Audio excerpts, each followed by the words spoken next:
All that we strive for as a human family, dignity and hope, progress and prosperity, depends on peace. But peace depends on us.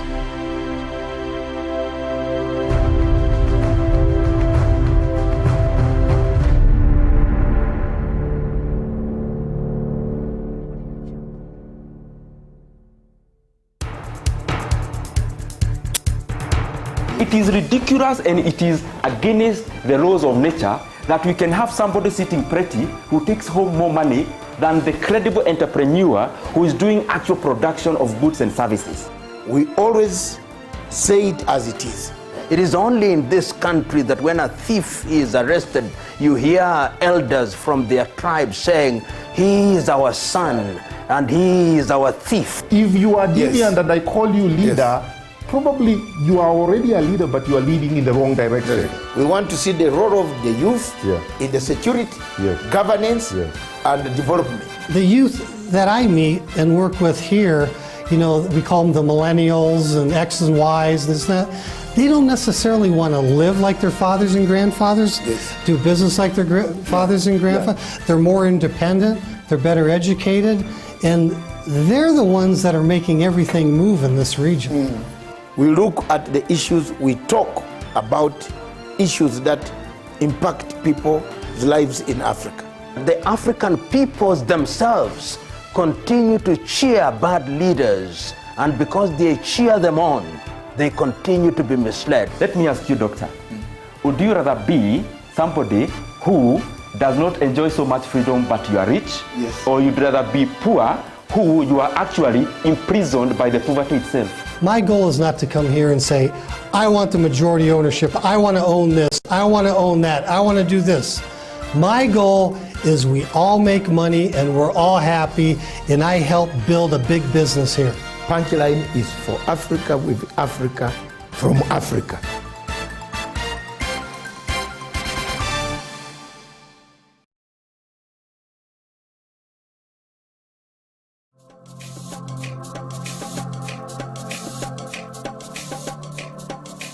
Way back in 1998, the late Secretary General of the United Nations by name Kofi Annan thought of an idea, brought an idea of saying the only way to bring world order where crimes committed that are not punishable in local courts, local countries, regional courts could be taken to an international crimes court. The Rome Statute and Rome Treaty of 1998 July was an offspring of already cooked DSGE intelligence system mechanism to keep Africa under check. Up to date, the French government pays 70% of the salaries of the International Criminal Court, from the porter to the judge, to the prosecutor, and the rest of the other people. This was a project of Kofi Annan and the Kofi Annan Foundation, followed by George Soros as an accomplice of Kofi Annan, brought in by Luis Moreno Campo and the entire system of the West, some countries in the West, to keep check on African countries that did not agree with the policies of the French and to their policies of Western culture. The International Criminal Court Chief Prosecutor Luis Moreno Campo agreed in all this that yes, he has been picking money, extra monies, and we followed the story together with my group in France, powerful investigators in France who worked together with me, and we found out that, truly speaking, Luis Moreno Campo, Fernandez Gomedi, the former judge, the president of the International Criminal Court, laundered money, some coming from American banks themselves. This evidence was put in the ICC, In the case of Bashir versus the chief prosecutor, I filed an application which I still have and which I'm going to publicize again so that people can know that I was right. I've been vindicated because the American friends now have found that my credibility is real, that I was right when I stood up to say this court is corrupt. This court loaned us money, $17 million of United States money, loaned through Bahamas, through New York banks, back to Ocampo's personal assistant, by then called Fernandez Gomedi Silvia, who later on rose to the ranks of becoming the president of International Criminal Court. It has taken us time, energy, efforts, resources to investigate the corruption scandal that have rocked the International Criminal Court. Why should African countries continue to be in the ICC? Yet even the superpowers like America are saying no, we have enough courts to try our own people. Viewers, it has taken Americans over 20 years to listen to our voices when we told Rainberger in Nairobi that this court is a corrupt court. Today, on the eve of September the 11th, I want to deliver a clear and unambiguous message on behalf of the President of the United States. The United States will use any means necessary to protect our citizens and those of our allies from unjust prosecution by this illegitimate court.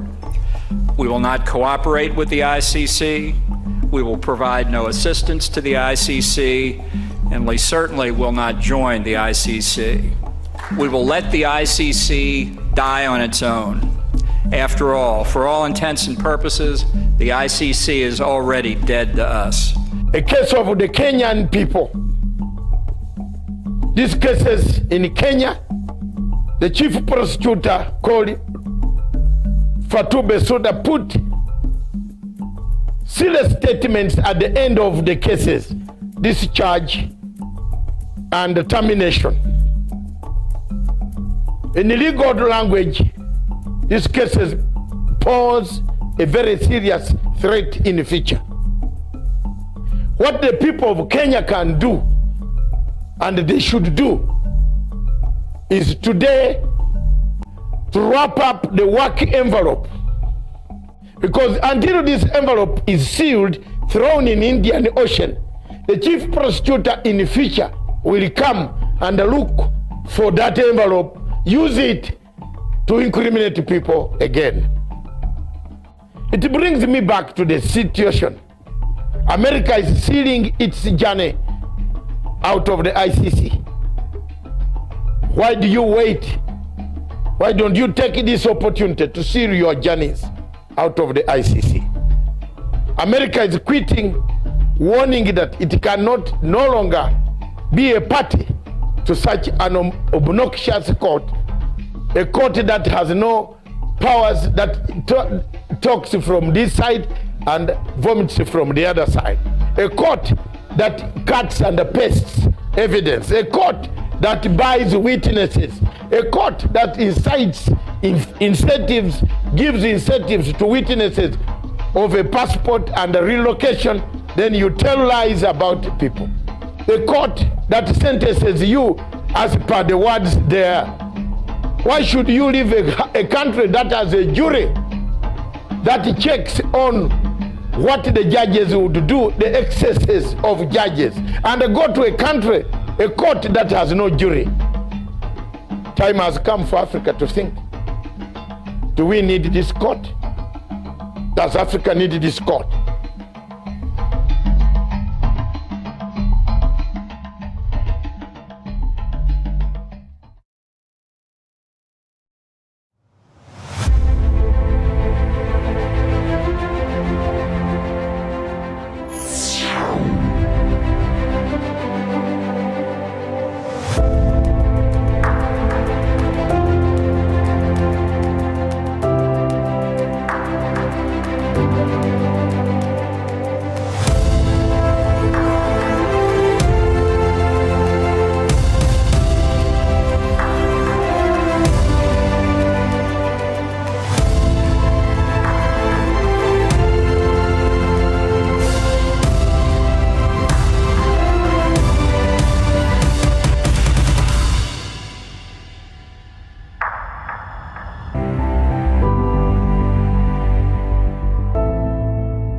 Good morning, viewers. Welcome to Punchline Africa TV, broadcasting all the way from Nairobi, the Republic of Kenya.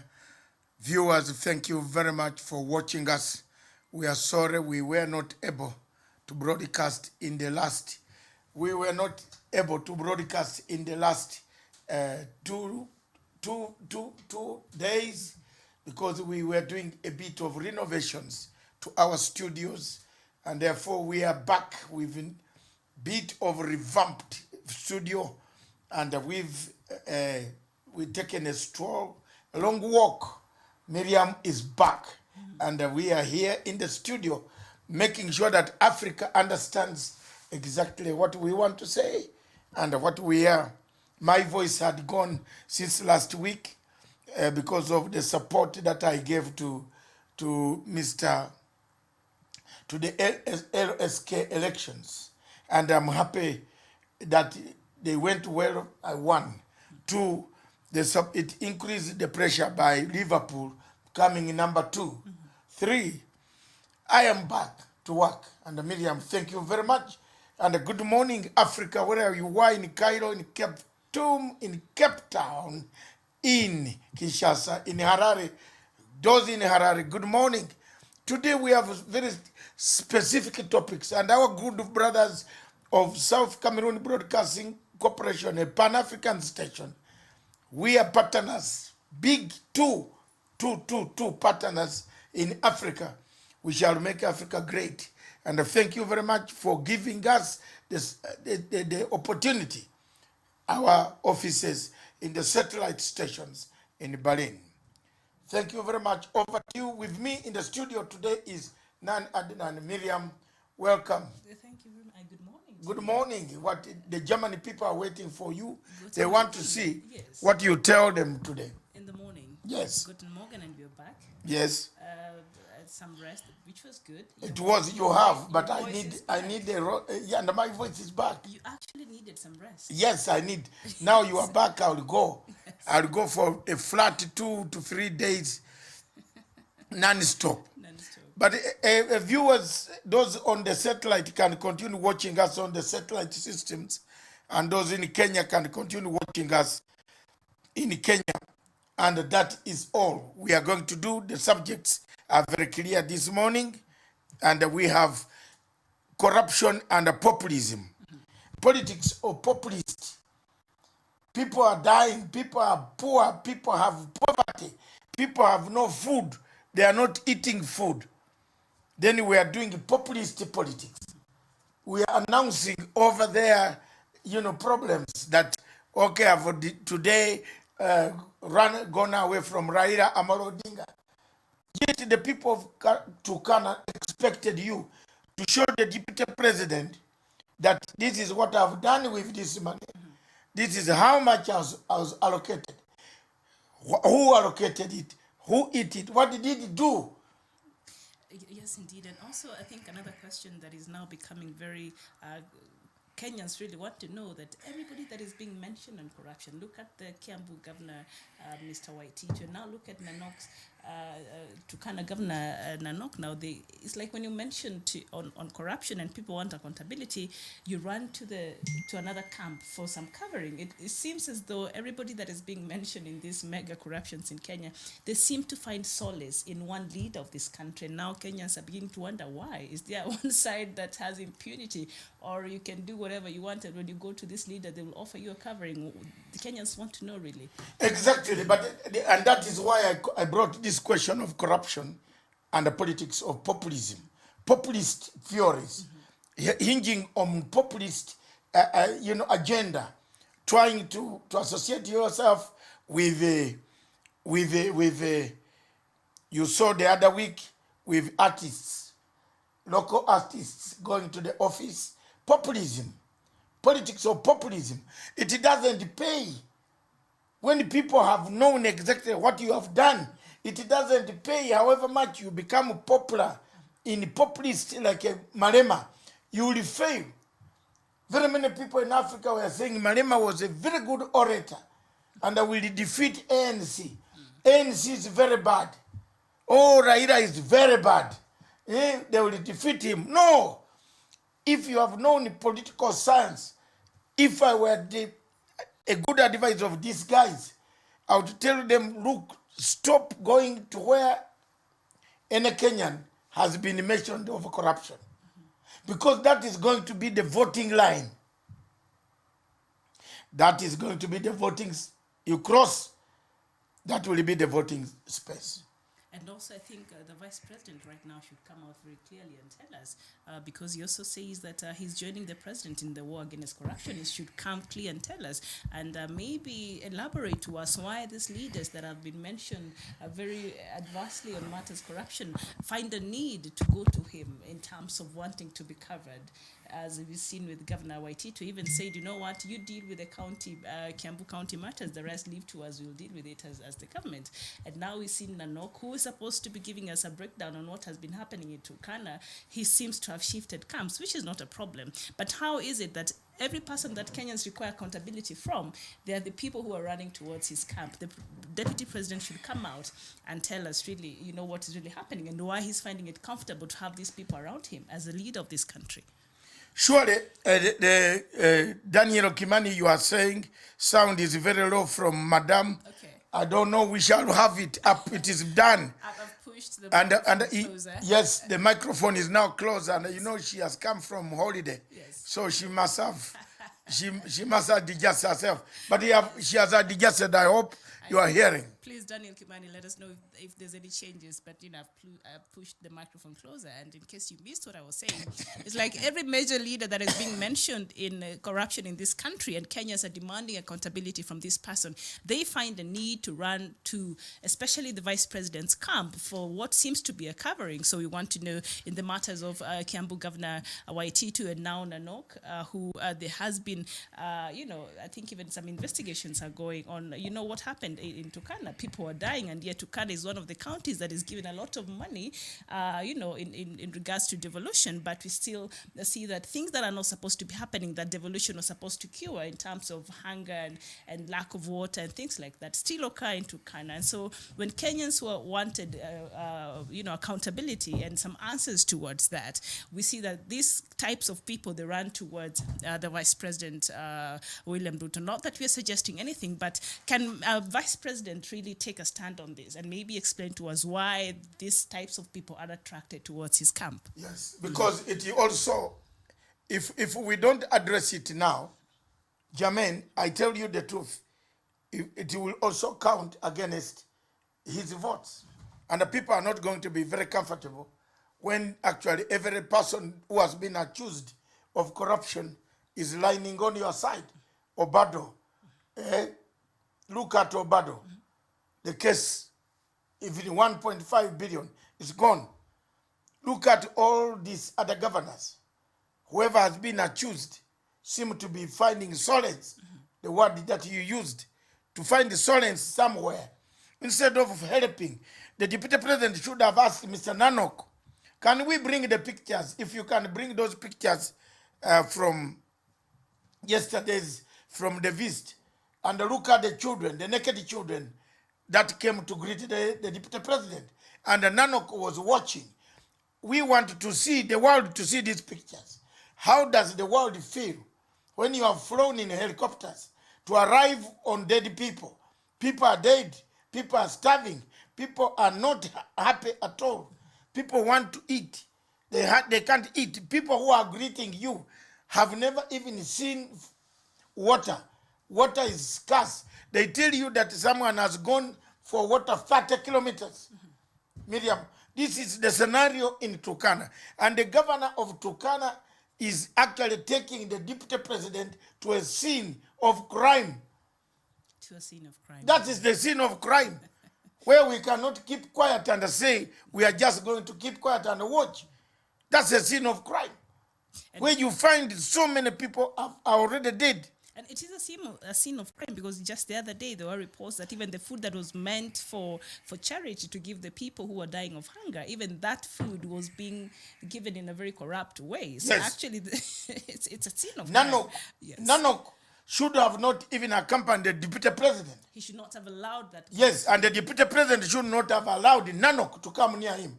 Because if you are really working for Jubilee government, You should have just questioned Nanok.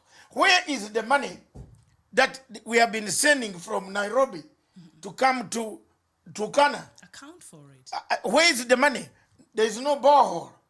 Across in Uganda, you know what has annoyed me? Then I had another man called Dennis on Facebook. Dennis Itumbi coming for me. I am on the saying the truth, Dennis. Across in Karamoja, boreholes have been sunk, have been drilled. There is water. Nanok is all the time drinking alcohol across in the Karamoja. He's enjoying our facilities in Uganda, in Moroto, in Nabidatuk, in Kapedo. He is always there. And everything, there is water available for him. He can shower, he can put on shoes. The people at home in his own county, not even a single borehole. Why can't he borrow? Look at him. That picture of a child looking at you, and the governor is watching, and he has taken you to a scene of crime. This is a scene of crime. They should be ashamed of themselves. It's a shame. So for those who thought that I was only talking rubbish, I am here to state the facts. This is a PR exercise. Even you can look at the way the deputy president himself was looking at the kid. PR exercise at the expense of whom? Negative. Turkana people don't care about Populist. the choppers, don't care about... You think Marema cares? Turkana people want water. Marema cares. Turkana Marema people want food. Can you do that for those people? You see, Marema does not care. Populists like Marema don't care. Yes. He raises at the dead body of Mama, and they say, Mama, they are here. Give us a signal. That's populist politics, which is here. You can't travel to a scene of crime where people are dying of hunger and starvation. No water, and the family is telling you the mother is not here. And appear like you're going for tourism. Yes. Look at that. Look, the mother said, the husband said, my wife has gone for water 30 kilometers. And we take selfies without questioning this tall guy, Nanok, without asking Nanok, where did you take this money? Why is there no borehole here? Part of the devolution exercise was to take services closer to the people. And even during when the hunger broke, I said, as much as you want to blame the national government at this time, not really. Let's first ask questions and seek answers from the county government, because that was the essence of devolution. In Turkana, let's prepare for war. I'm always honest. And those who want to hate me. But I will be honest, prepare for a war. Because these guys don't want us. The guys don't want us. I don't know what is wrong with the sound, but the guys don't want us at all to talk about these things. And the more we talk about these things, the better for us in Africa.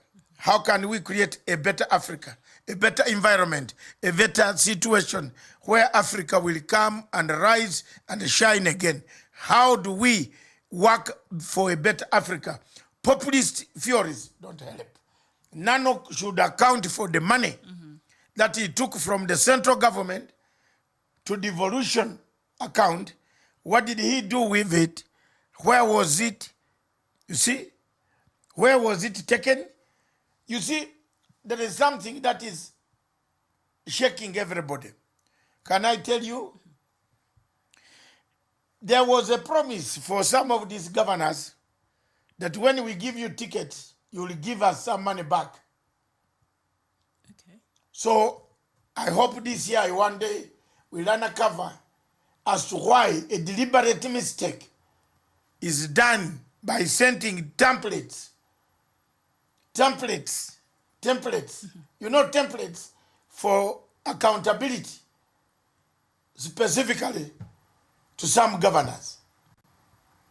Is that what was happening with the IFMIS? That's what we are now hearing. So the president needs to fix IFMIS, needs to fix so many things that I don't know. You go ahead. Yes, and I don't think people have a problem with Nanok crossing to the other side. I think politicians, that's what they do. One day you're in one party, the next day you feel maybe your interests are not being served and you move to the other party. And that's okay. But I have a problem with the timing of this politics that has really gained momentum, and we look like we're going to have elections in the next 1 month to come.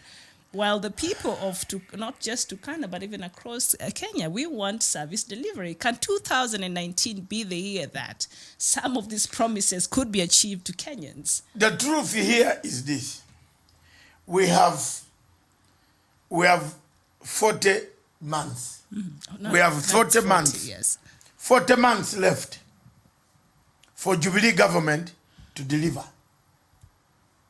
And if we are going to waste time going to incite, to create apathy for the president in order for people to be elected, I think let the president take a stand.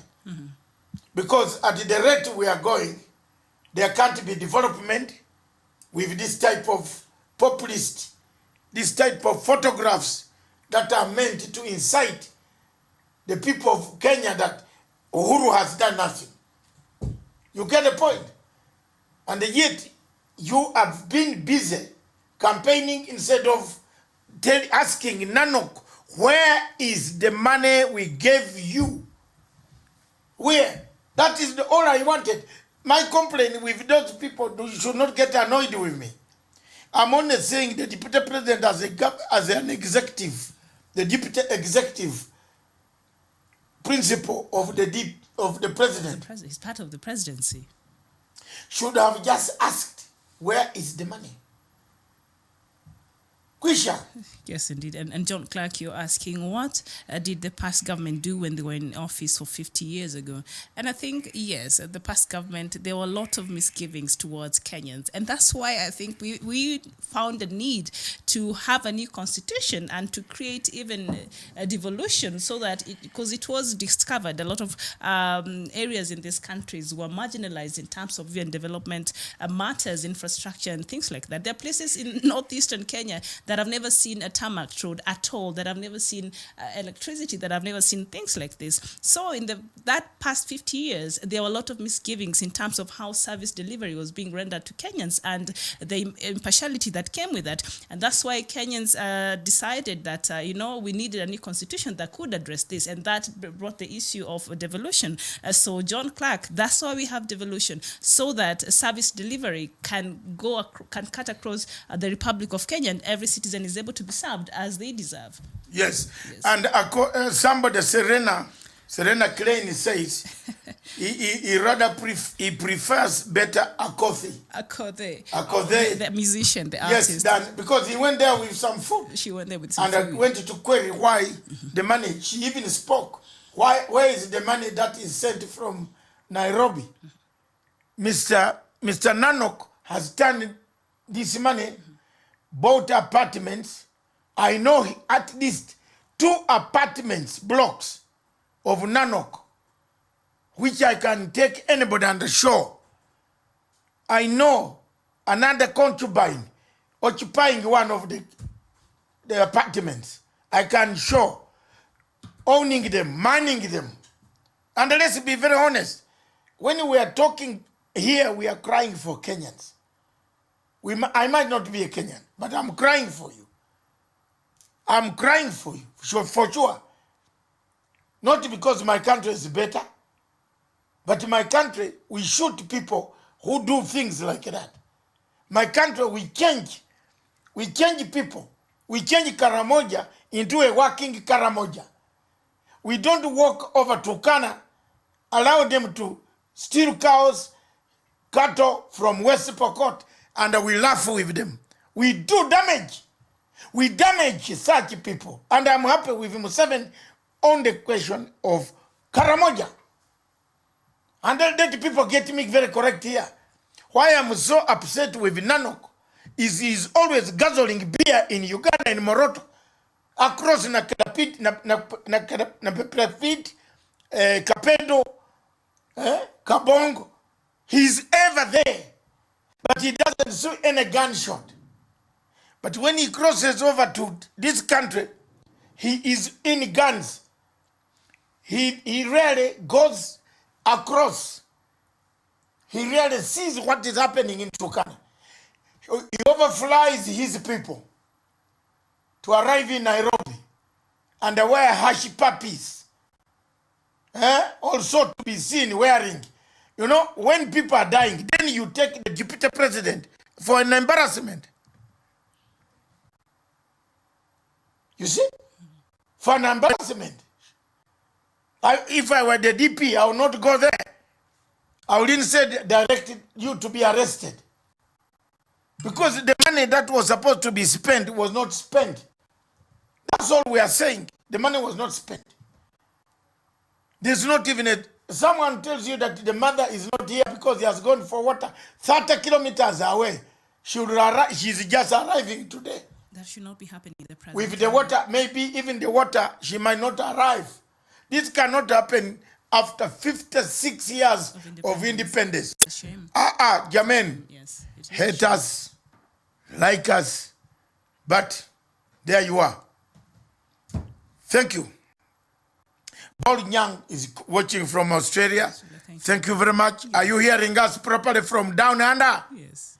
Yes, say yes, say yeah. Then we come to the most serious topic. Mm-hmm. The newspapers in Kenya, the Daily Nation, new plan to revive agriculture sector. That is very good. These are the things that we should be talking about because they bring more health, more energy than what we have. New agriculture, tables turn on nanokas ditches Raila for Ruto. That is what we have said.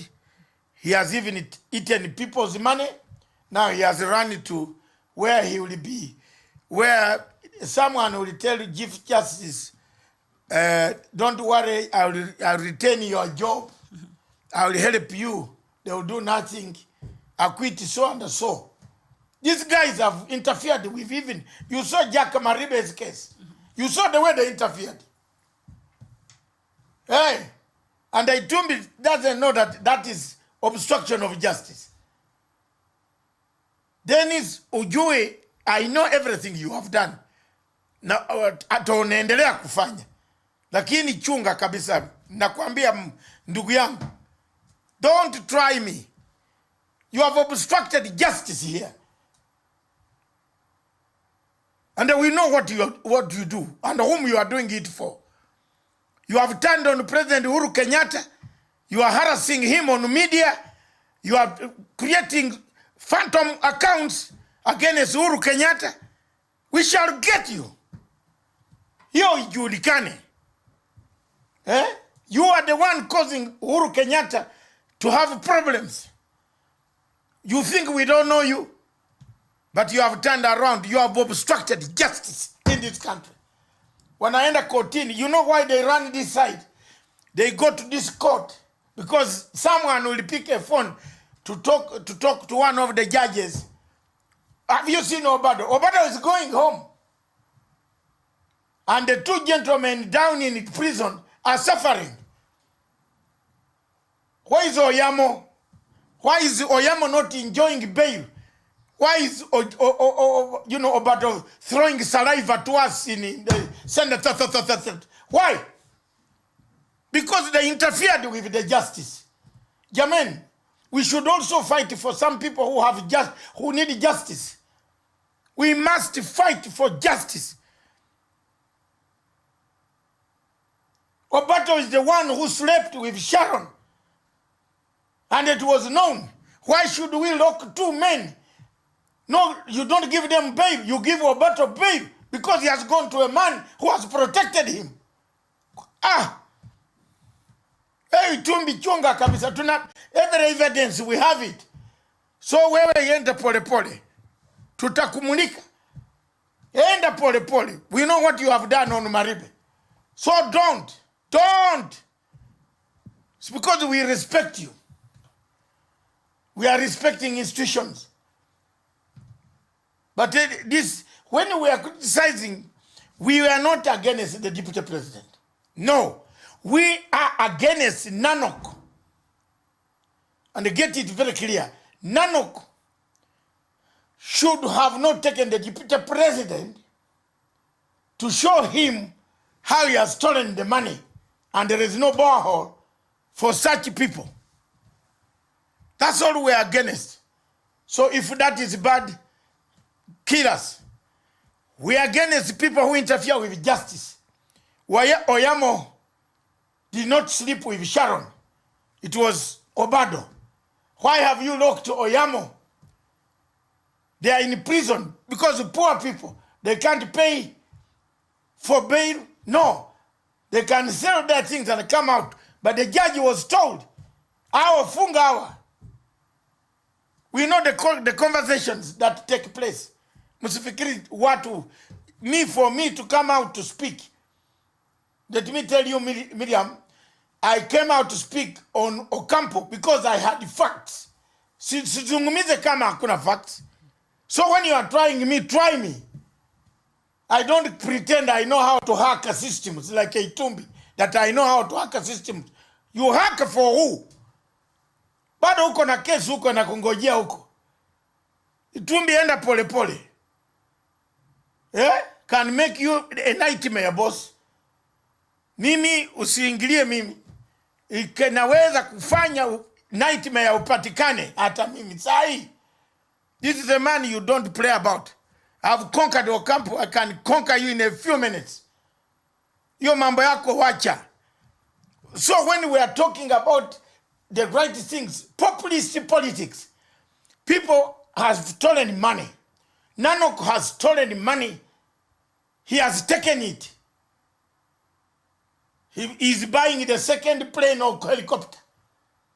He has one already. Yes. He does? Yes. I have found everything on him. For me to go and know the apartment, even the concubine running them, then I must be a very good investigating officer. So msilete group hiyo msilete mtitatisha president, but hapana mimi I can go away and then become even lethal. Don't try. Those who are listening, listen. Don't try this matanga. I suffered on ICC to get you out. Don't try me. You have never given me anything. You instead insult me. You hate me. Tutakutana. Karibu. Haki ya Mungu. This is too much. They create apathy against the president. They malice this man. They have created phantom accounts. Itumbi tu. Phantom accounts. Ya majina yale ya Wakikuyu. So these jinas are the ones. Someone is insulting you, Mwangi. Kumbe, if you call him and say Aterere, he doesn't know. But these are phantom accounts purported to say Mount Kenya people have turned on the president. Hii nani atawaambia hawa watu? Wache tuwaambie hawa leo.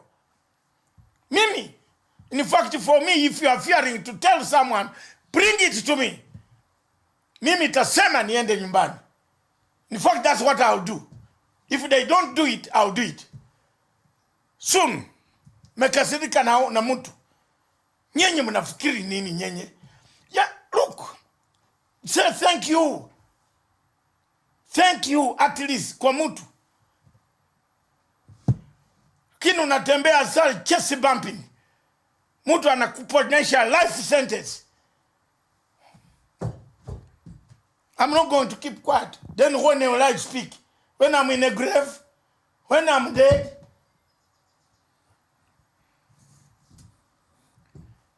So these tactics of Itumbi creating phantom accounts and pretending to be a hacker, when he can't hack even his own mouth, it's very bad. You have turned the president into an animal, a bad animal. Your own man that you stood for, because of you going for money.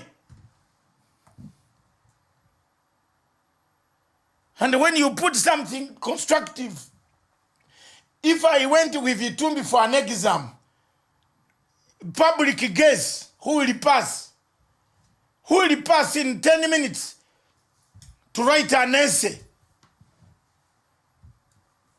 Rudi kwa shule.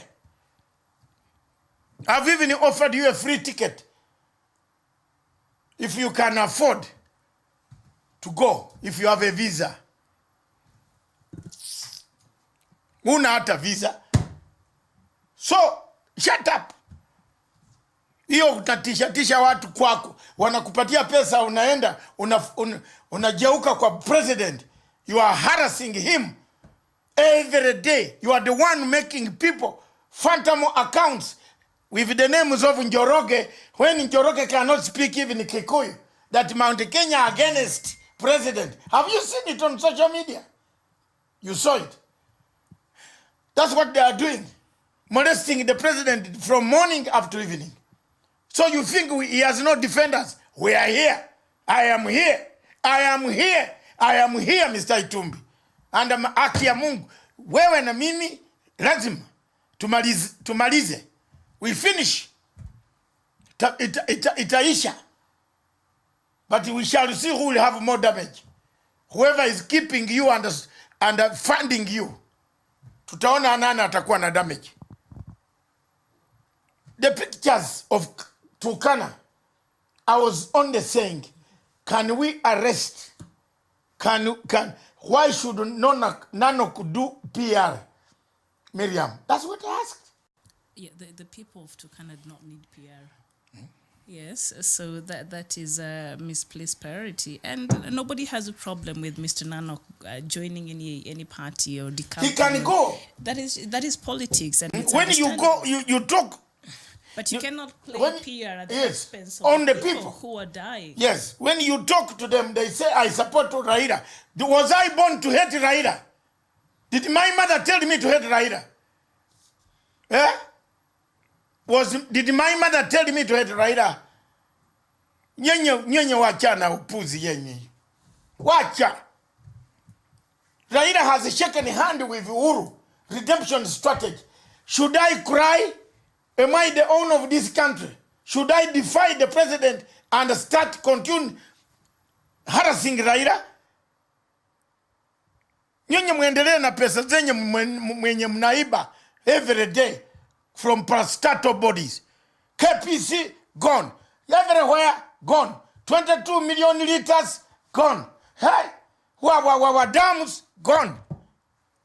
Mlete ni wasomee. Where is the money for the dams?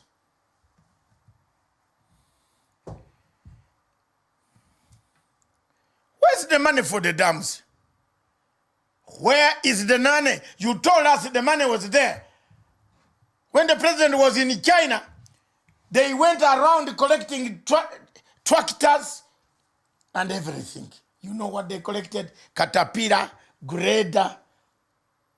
Let's take a break. Let's take a break. You haven't seen yet. You have not seen yet, and try me. I will even go to Sky News. Mark you, and you people go slow. Msiharakishe mimi. Itakuwa bita kali. Asante sana. Thank you very much. Viewers, the populist politics, the bad politics, the negative politics, the fake, is Kenya turning into a fake commodity supply? Yes, that affects our economy. Let's take a break and take some water. It looks like the voice has come back. Yes. So and the man is roaring. Yes, indeed. Miriam, you should stop me. And the train has already left the station. Yes, but please don't go too far. We'll come back and we look at fake items at the economy of Kenya, also criminal justice system, and in diaspora dispatches, who gains in regime change in Africa. So please, Good Morning Africa will return. Do not go too far.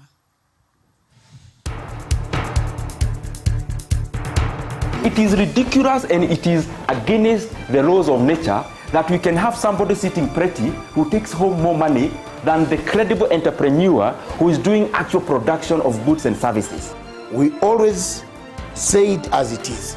It is only in this country that when a thief is arrested, you hear elders from their tribe saying, he is our son and he is our thief. If you are deviant and I call you leader, Yes.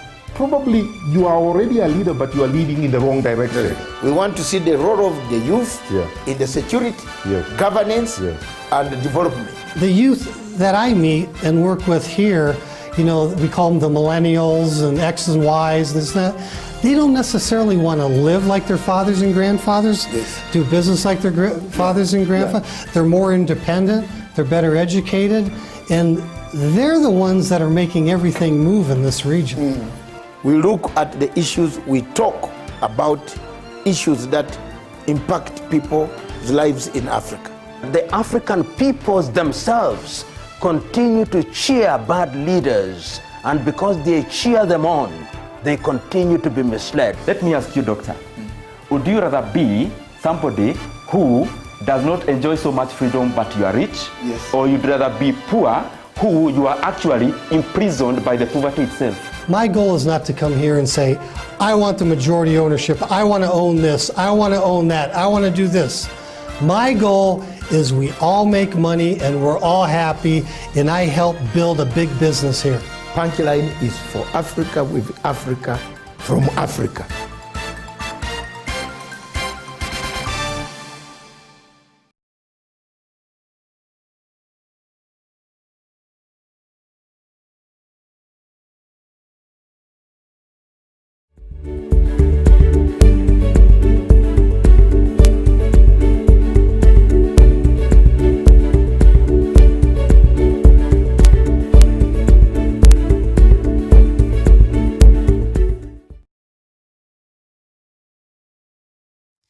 Welcome back. This is Good Morning Africa, coming to you all the way from Kenya in Nairobi, its capital. And of course, we've had a very interesting conversation in the first few minutes of the show, and we've looked at corruption and politics of populism that has really engulfed the Kenyans today. And you'd think that the country is about to go to its general election again, when we just had it in 2017, and now Kenyans just want our leaders to focus on matters development and delivering the promises that they promised us during the campaign. But that doesn't seem to be what is happening in the country today. So people are wondering, what is this? Why are our leaders traversing the country every other weekend, every other day, attending church services, attending funeral services, and turning all these places as political rally functions, which Kenyans seems to be not agreeing with that. So we've looked at that and how, you know, the politics of popularism, some people really, when they've been mentioned adversely in corruption, we've seen from what we read, from what we see from our news every day, they seem to be finding solace under certain leaders in this country. So that is what we've looked at in the first few minutes of the show. Of course, we look at other topics, and we look at African news headlines at the top of the hour. But right now, Dr. Matsanga, fake items and the economy of Kenya. Kenya has become a dumping ground. A dumping place for fake gold, fake diamonds. Even other things stored in the States. Stored in not safety places, but places of senior senators, Yes. senior government officials. Let me tell you, for Wetangula has embarrassed this country long time ago. I don't know why people don't listen. When Kibaki asked me to come to help the IC, they cannot tell you the story. And I'm honest. Like me, hate me. I am 64 years old. I'm going. What will you do? Will you reverse my age? I'm actually older, slightly older than Wetangula by 1 year. But he never changes. He's always like that. If he had been in Sirisa, he would be a thief of chicken, local chicken. Bibi, if you be a single ho, smaller chicken. Papa. Why do you embarrass yourself with diamonds? You're a senator, you are looking to be a leader of government. You are embarrassing Luya community in theft. that diamonds, fake something, were found at your place. Why your place, man? Why? Moses, what is the problem? All this money that you have made.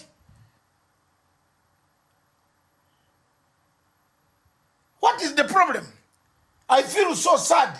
I'm a friend of this guy, but I feel so sad that Moses is involved in this dubious, up to now, dubious. He did not know that the diamond was fake. That's what he has said. The letters that we see here, bring the letters that are from the embassy. Bring them up. Maybe Nani doesn't have them. Let me send the production team. Yes. The letters that we see here are very embarrassing.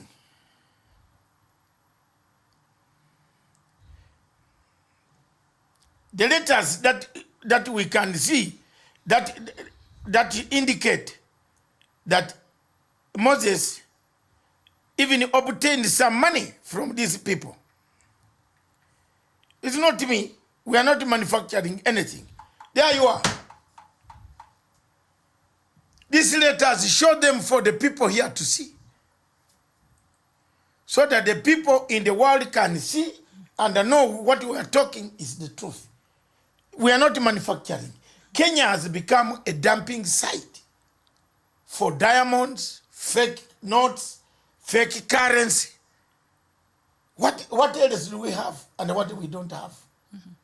We might be having, I hope we don't have fake bodies. So in short, we've become a very fertile ground for criminal activity. No, looking at what is happening in Kenya today, Miriam, yes. You don't blame Chief Justice, former Chief Justice, William Mutunga. Mm-hmm.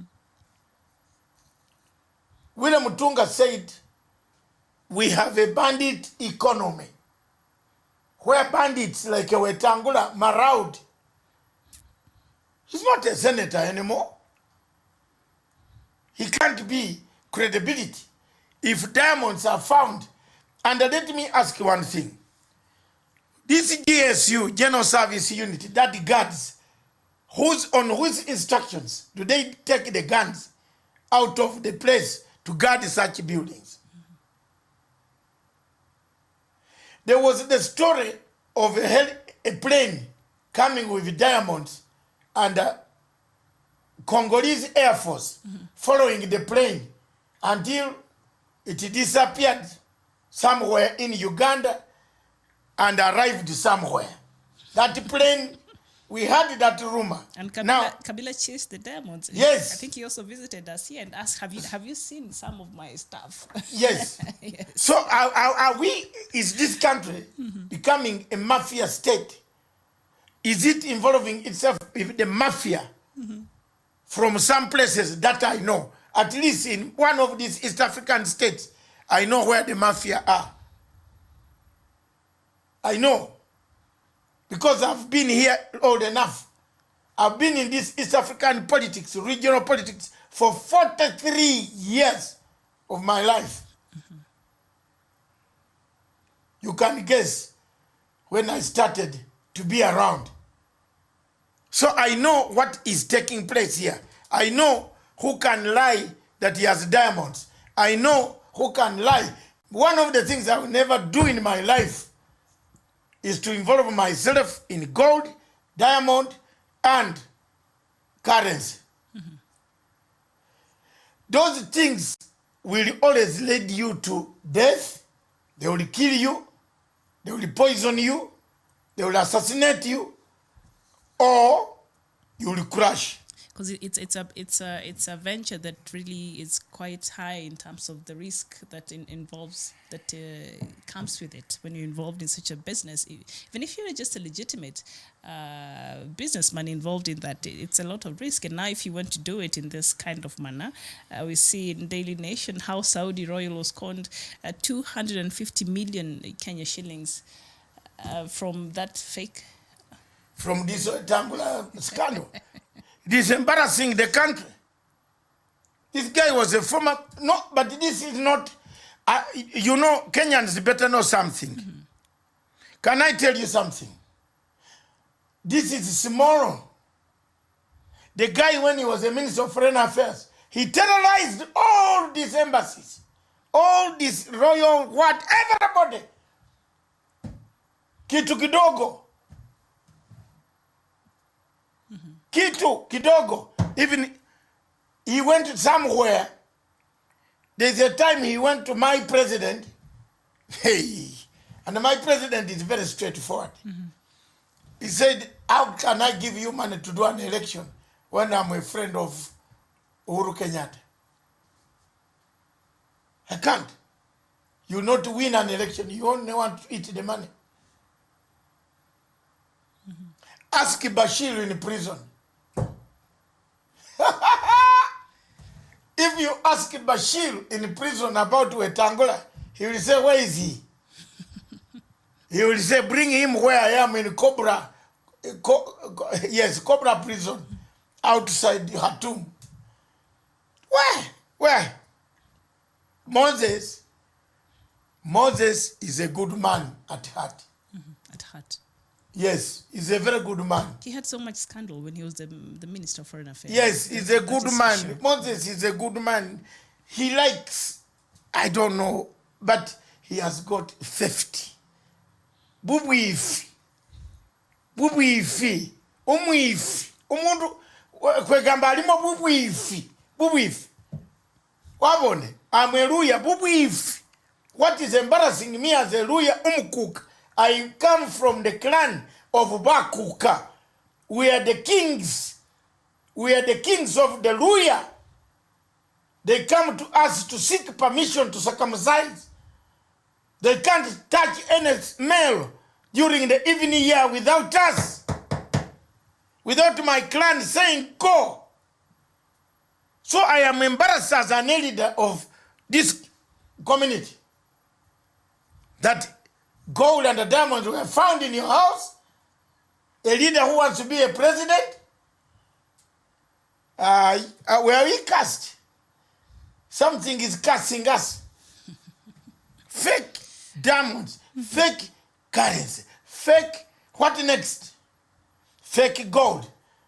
Soon we shall fake human beings.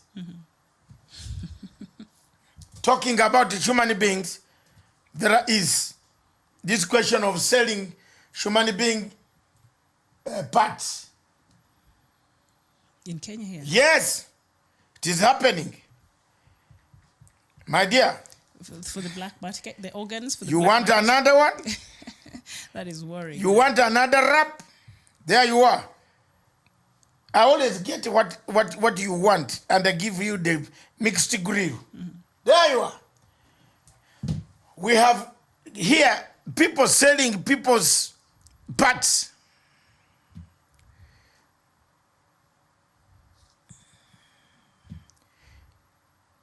People selling people's parts.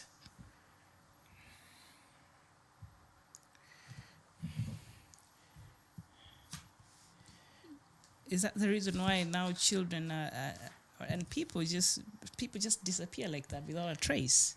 There's a market, a black market for what? Body organs or what? Stephen, I don't know whether you have seen whether you have seen the photos. I've sent you a photo production. Seen it?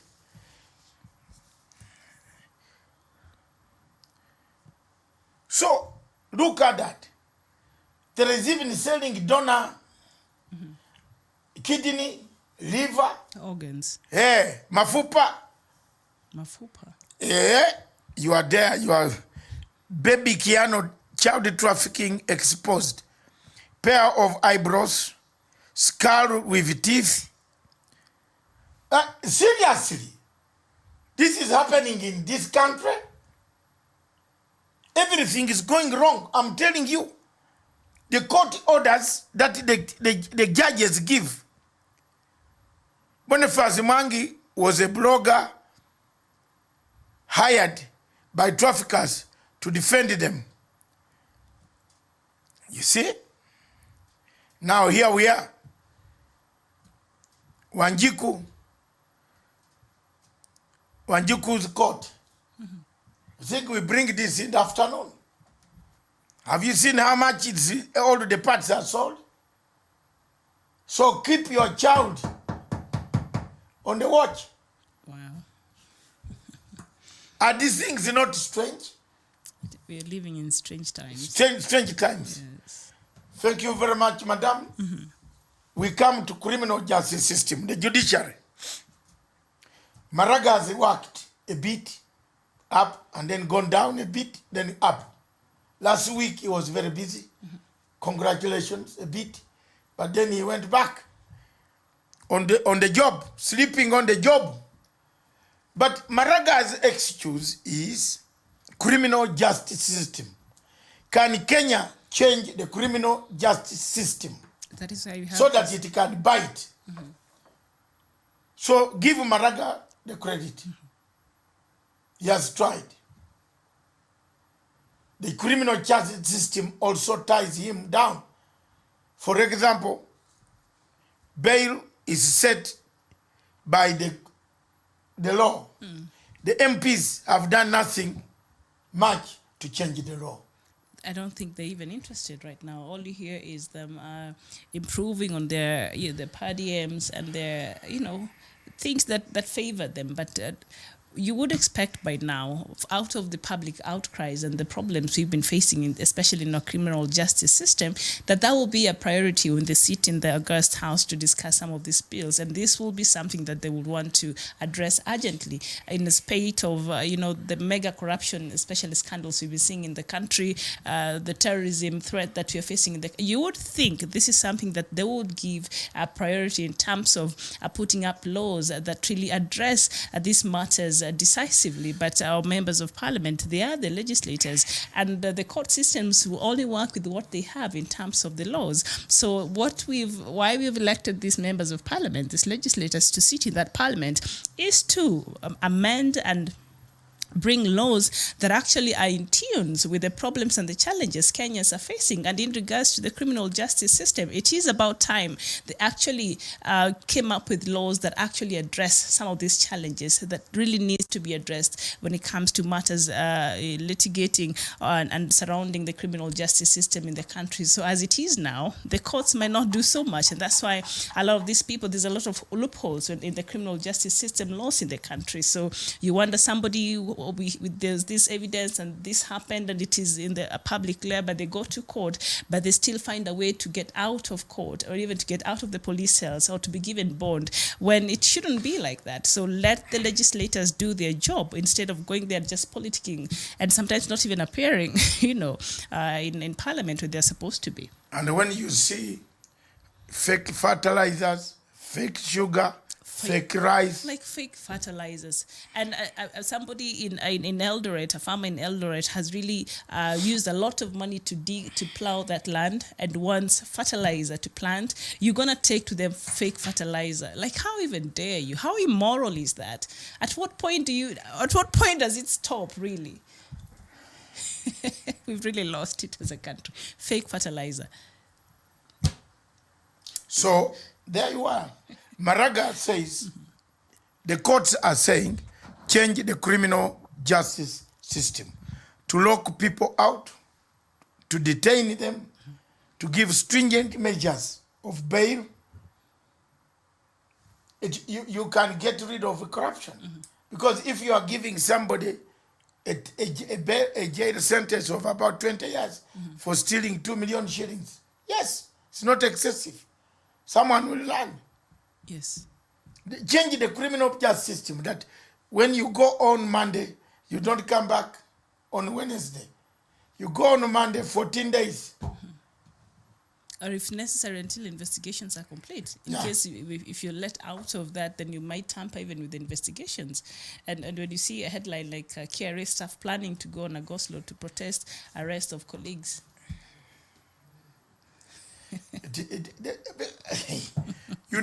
We are all networked on one position. Yes. Theft is amongst our blood. So now the KRA Can we staff, conclude that? Yes. No, you go ahead. They want to go because the DCI planted some interns and they were trying to investigate. Because Kenyans are remitting the tax. We are taxed in everything. The products we buy, Kenyans are paying the taxes. But it seems as though a lot of that is not getting to the coffer, the KRA, account. A lot of that money is just being lost right, left, and center. So the DCA found it necessary to investigate the happenings at the KRA, and they found out that there were a lot of corruption and that people are not even, paying the taxes. Big companies in Kenya, because they have connections with some people in this country, and so that is that. And I think KRA staff planning to go on a go-slow, it does not even make sense. They should let the DCI finish, his office to finish the investigations. And if people are found culpable, then let them face the law. What is this thing of when our person is being mentioned? Now, when somebody is being mentioned, now it becomes as though now it's like a whole group of us are being targeted. When this has nothing to do. If you work at KRA and those people are there and you're not mentioning that, that means maybe you're not involved in corruption. So if your colleague was found to be maybe connected to the corruption that goes on at KRA and the DCI found it necessary to take them for questioning, how dare you want to go on a go-slow while they're doing things that are bringing this they're hurting this economy? As a patriotic Kenyan, you want to go on a go-slow? What does that even mean? Thank you very much, Madam. Thank you very much for that first half. We switch on now to the second half, and Miriam will read you on African news. Yes. Then thereafter, I refresh my throat. Yes. Come back for the questions. If you have any questions as to who benefits from regime change in Africa, who is the main beneficiary? Are we the ones who benefit? The Sudan issue, who has benefited? Not the people of Sudan. Regional bodies are Saudi Arabia, United Arab Emirates, Egypt. They have benefited. But the people of Sudan themselves are suffering. Because they are still on the picket line. And the army is trying to get them from the picket line by force. And now the army has gone in. I told you. You must have said this man is a prophet. The patience has run out. Didn't I tell you that General Duglo will not accept this? He will take them down. He will take them down, and he's not worried. He will take them down. You have achieved your aim. Go home. The country needs to work. The country needs to pay debts. You're not going to pay debts by picketing for the whole year. That's impossible and irresponsible. That is impossible and irresponsible. Yeah, thank you. All right. So we're going to take a very short break, right? Yeah. And then I come back with the African news, and then we're going to look at Diaspora Dispatches, who gains in regime change in Africa. Please do not go too far. Oh.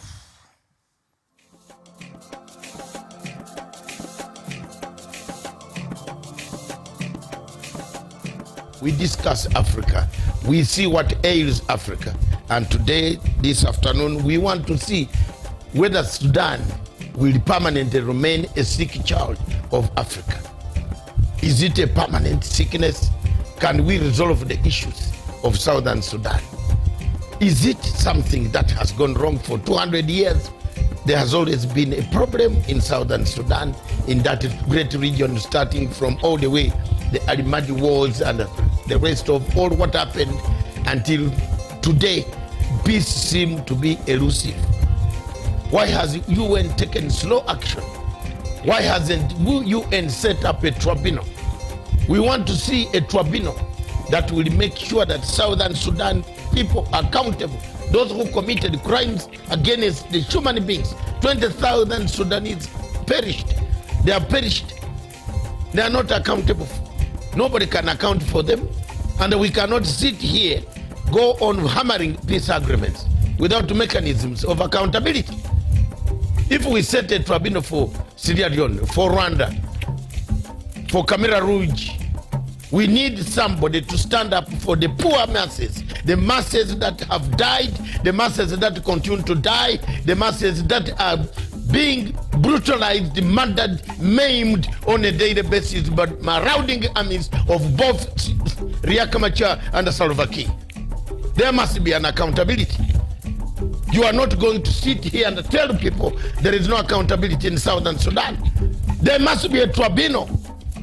Why do we run to harass countries of Kenya, put ICC on Kenya, put ICC on this country, put ICC on Central African Republic? Why have we delayed on putting a tribunal for Southern Sudan to find out who is killing, who has been killing, how they have been killing people?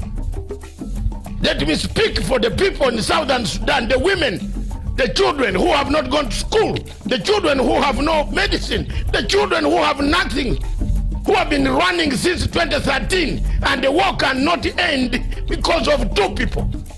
Let them face the tribunal. I'm not going to keep quiet as a Pan-African to see Southern Sudan being maimed, being tortured, being cut, dismembered, and we keep quiet and watch people vote images of people, of malcontents singing to us in Uganda, in Kenya, in Ethiopia, in South Africa, telling us they have money.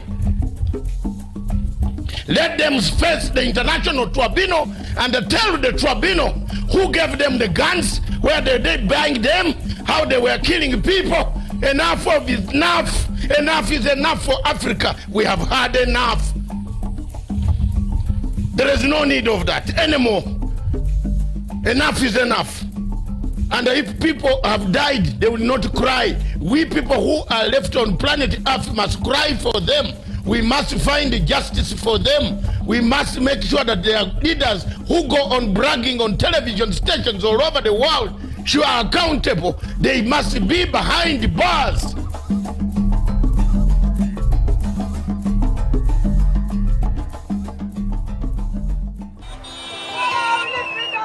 We call for a non-violent revolution. We call for a non-violent protest. We call for a non-violent march. This is what we are demonstrating to the world, and we have resisted Mr. Biya's army of occupation in our land, but this is a moment that we must continue to stand firm. Of this nation. Along with many other Cameroonians, many of you, as far back as the early 90s, and more frequently lately, I have insisted upon the imperative nature of genuine dialogue. Unfortunately, the government's solution has been cosmetic reforms and repression. Teachers, lawyers who raised legitimate concerns were either arrested or forced into exile. Doctors, important people in our society who asked for genuine dialogue, were met with punitive transfers and humiliation. It is regrettable that the government hasn't learned from the past. We are ambassadors. We don't need anything again. The only solution to the matter is let the government solve this problem by giving our independent freedom. We have a territory of our own. We recognize international boundaries. We have a language. We have a culture. We have our own laws. We have everything that is required by international standards to be a people and a nation and a state. The UN must give us this right.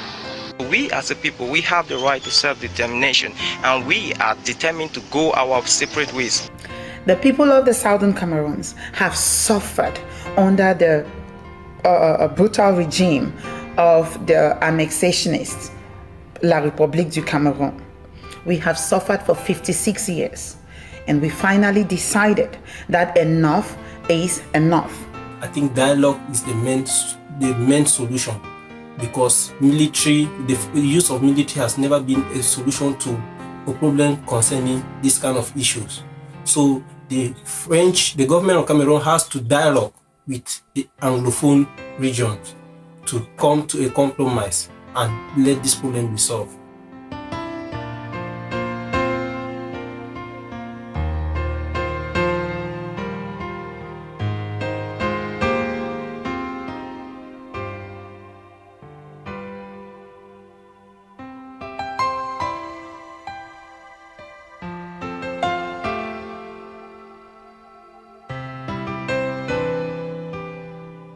Now, we want to inform the whole world that the Southern Cameroonian prisoners of conscience in the jails of Yaoundé are on the second day of their declared hunger strike.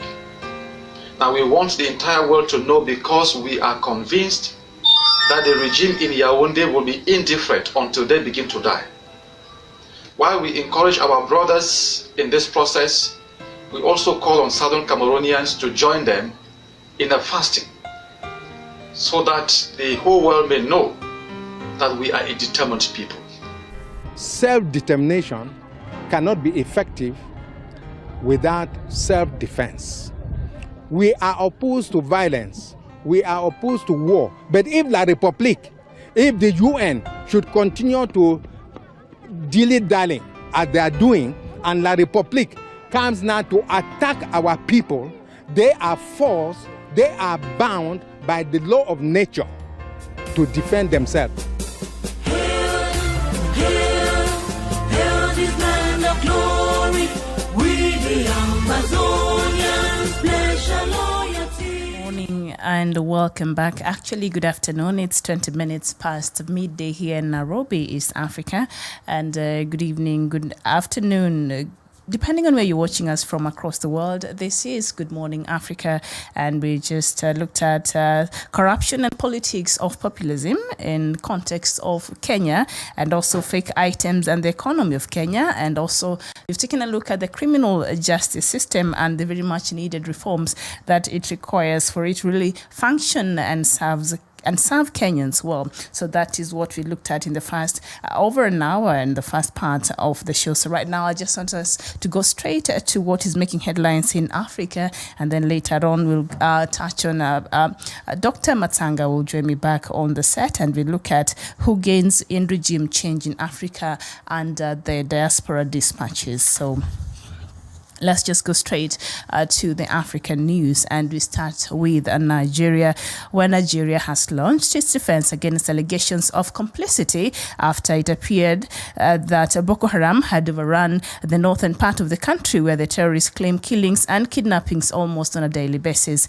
Through the special advisor to the president on media, Femi Adeseni, the government sought to rebuff criticism that it was not doing enough to combat the incidents of kidnappings and banditry. And we go to Mozambique, where 2 vehicles had been ambushed on the border between Mozambique and Tanzania in an attack believed to have been carried out by militants, according to the news website Carta de Mozambique. One of the vehicles was a truck carrying food, while others was a bus carrying passengers from Tanzania to Mozambique. And the militants, thought to be Islamic fundamentalists, allowed the people inside the vehicles to get out before setting the truck and bus alight. And in Uganda, journalists at 13 media companies in Uganda who were ordered to be suspended by the regulator will challenge the order in court on Wednesday. The Ugandan Communication Commission told broadcast companies to take action against dozens of managers, broad program heads and producers over allegations they contravened broadcasting standards in coverage of events involving Bobi Wine, a prominent critic of the government. And in Kenya, Kenya is hoping for new jobs and business opportunities when a plan by Microsoft Corporation to set up a technology development center in Kenya comes to fruition. The U.S. corporation's vice president for gaming, Phil Spencer, said during a meeting with President Uhuru Kenyatta at State House in Nairobi that the center would serve the Eastern Africa region, the presidential media unit reported. And in South Sudan, all clubs in South Sudanese capital Juba are to be banned, and the operating hours of bars limited due to allegations of immoral acts taking place involving girls as young as 13 years old.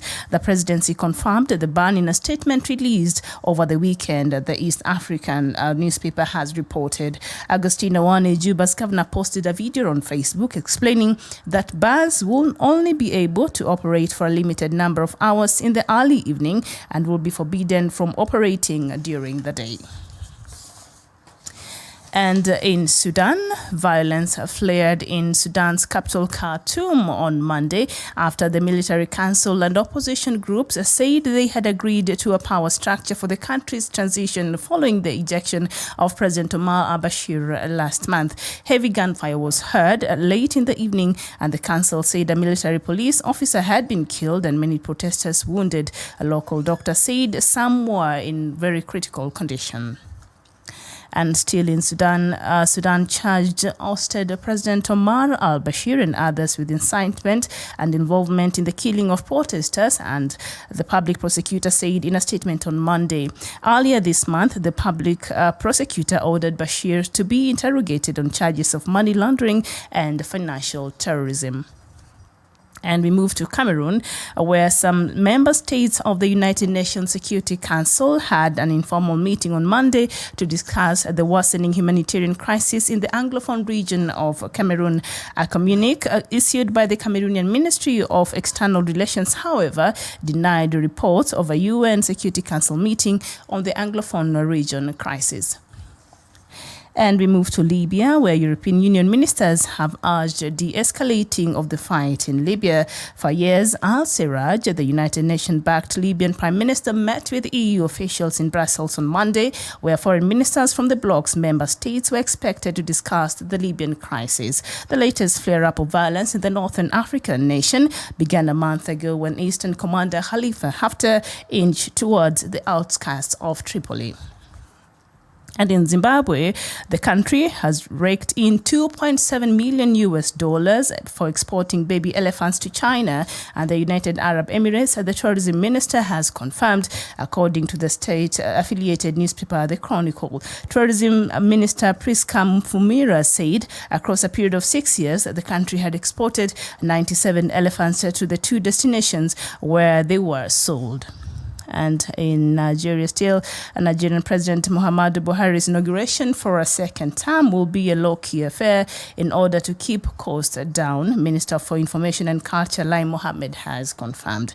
Nigeria could ill afford to spend a huge amount of money on the 29th May inauguration, when Democracy Day will be declared 2 weeks later on June 12th, he added. So that is the latest from Africa this morning.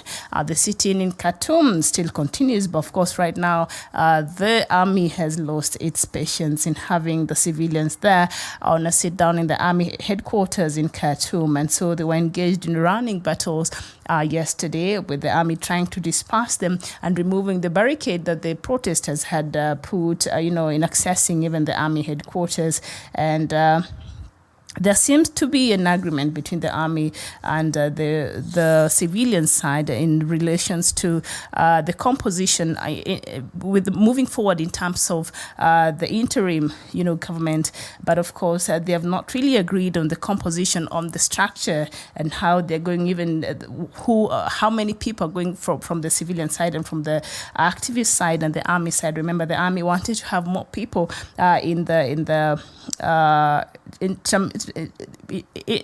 composition, but of course the civilian will not have any of that. And the latest also, which was an issue that will also bring in contention, the army wanted the new constitution. Of course, right now Sudan does not have a constitution. It was suspended, and so the army was suggesting that they base the new laws on Sharia law, and the activists also were not having that. So that was just the issues that were putting the whole thing in contention, and they're not seeming to agree. So I don't know if they have agreed on that yet, but there seems to be a leeway yesterday and some agreement. But after that, protests broke in the streets of Khartoum, as the army was trying to disperse the protesters and getting them out of the street.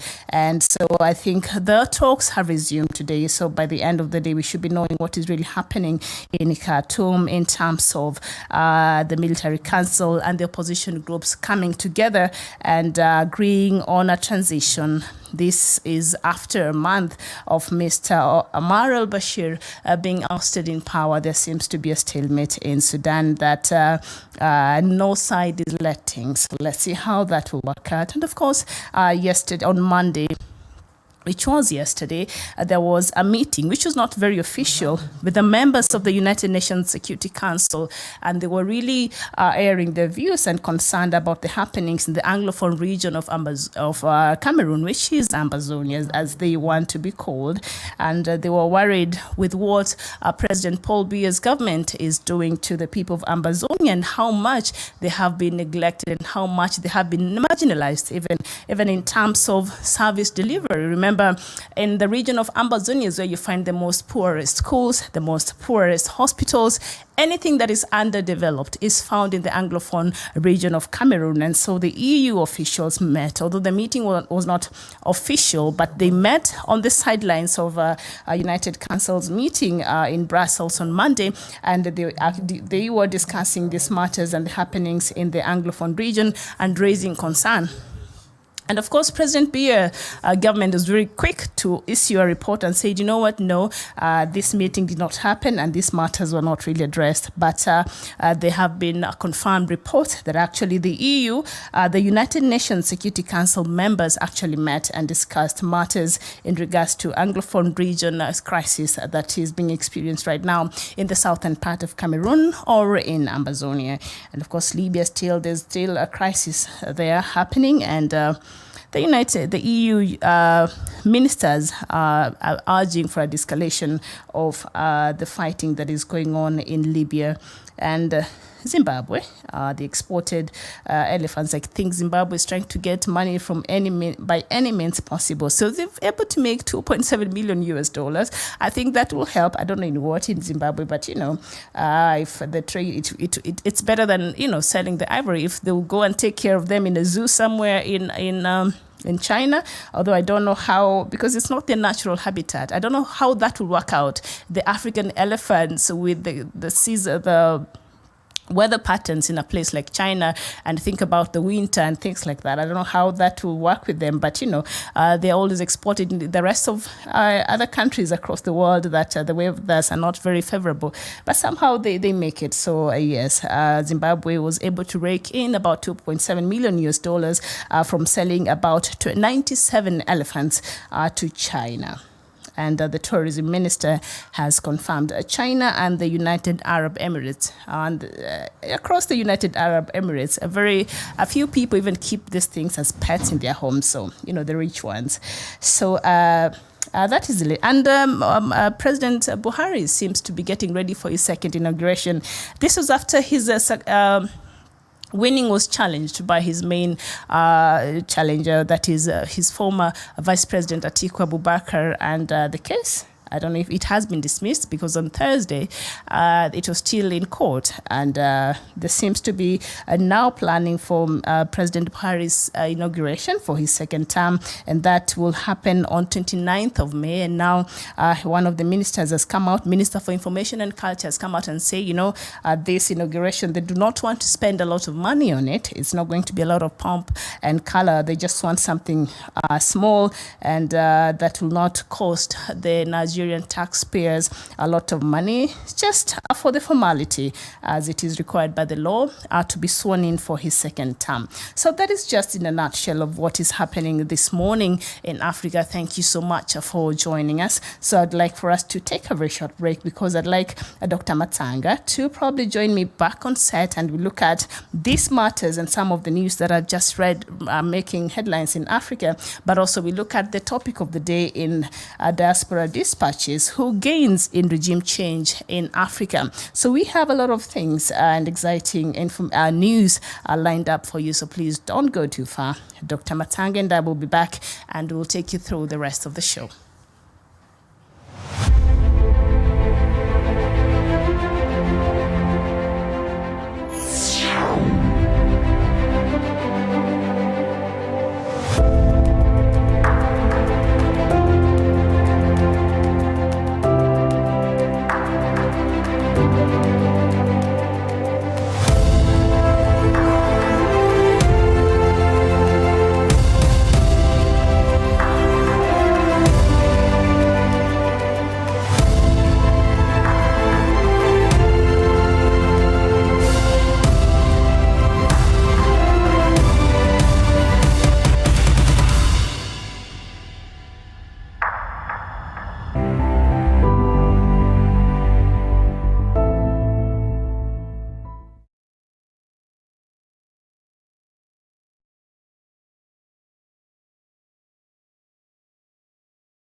Our ambassador to the United Nations, Nikki Haley, laid out a clear agenda for reform, but despite reported and repeated warnings, no action at all was taken. So the United States took the only responsible course. We withdrew from the Human Rights Council, and we will not return until real reform is enacted. For similar reasons, the United States will provide no support in recognition to the International Criminal Court. As far as America is concerned, the ICC has no jurisdiction, no legitimacy, and no authority. The ICC claims near universal jurisdiction over the citizens of every country, violating all principles of justice, fairness, and due process. We will never surrender America's sovereignty to an unelected, unaccountable global bureaucracy. Trump's decision to come out of ICC, which is International Criminal Court, sends a lot of signals and a lot of happiness to some of us. From time of the inception of ICC, David Matanga and others, I want to thank David Hoyle, my professor, Professor Hoyle in London. Thank you very much for mentoring me to stand firm to discuss the African question on the ICC. It is very important, therefore, for the people of Africa to understand that while you rejoice, while you want to hate Trump, Trump has made it very clear that globalization is not part of his agenda.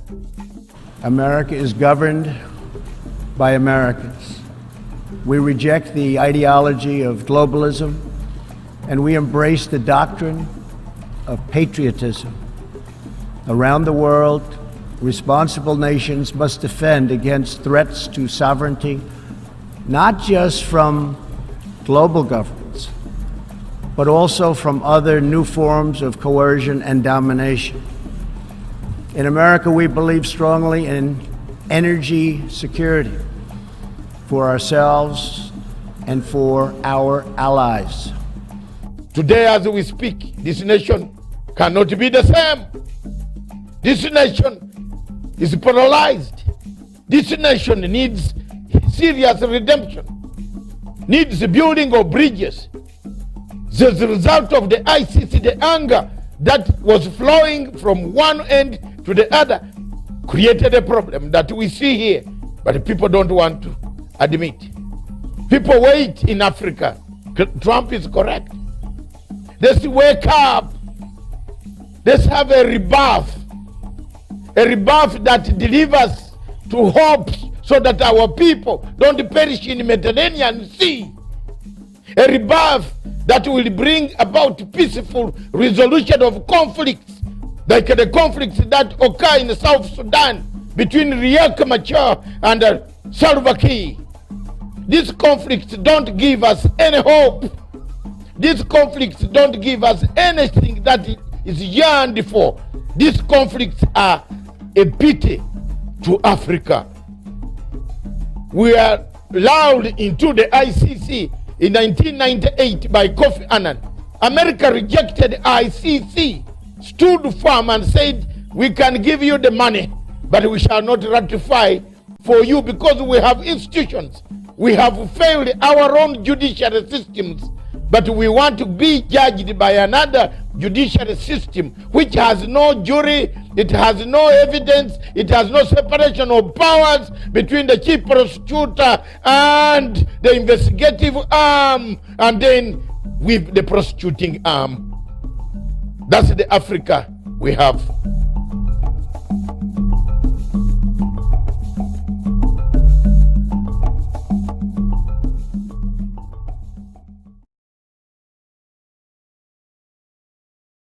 Welcome back, and thank you so much for joining us, and thank you so much for keeping us company, and also thank you so much for engaging with us, our viewer.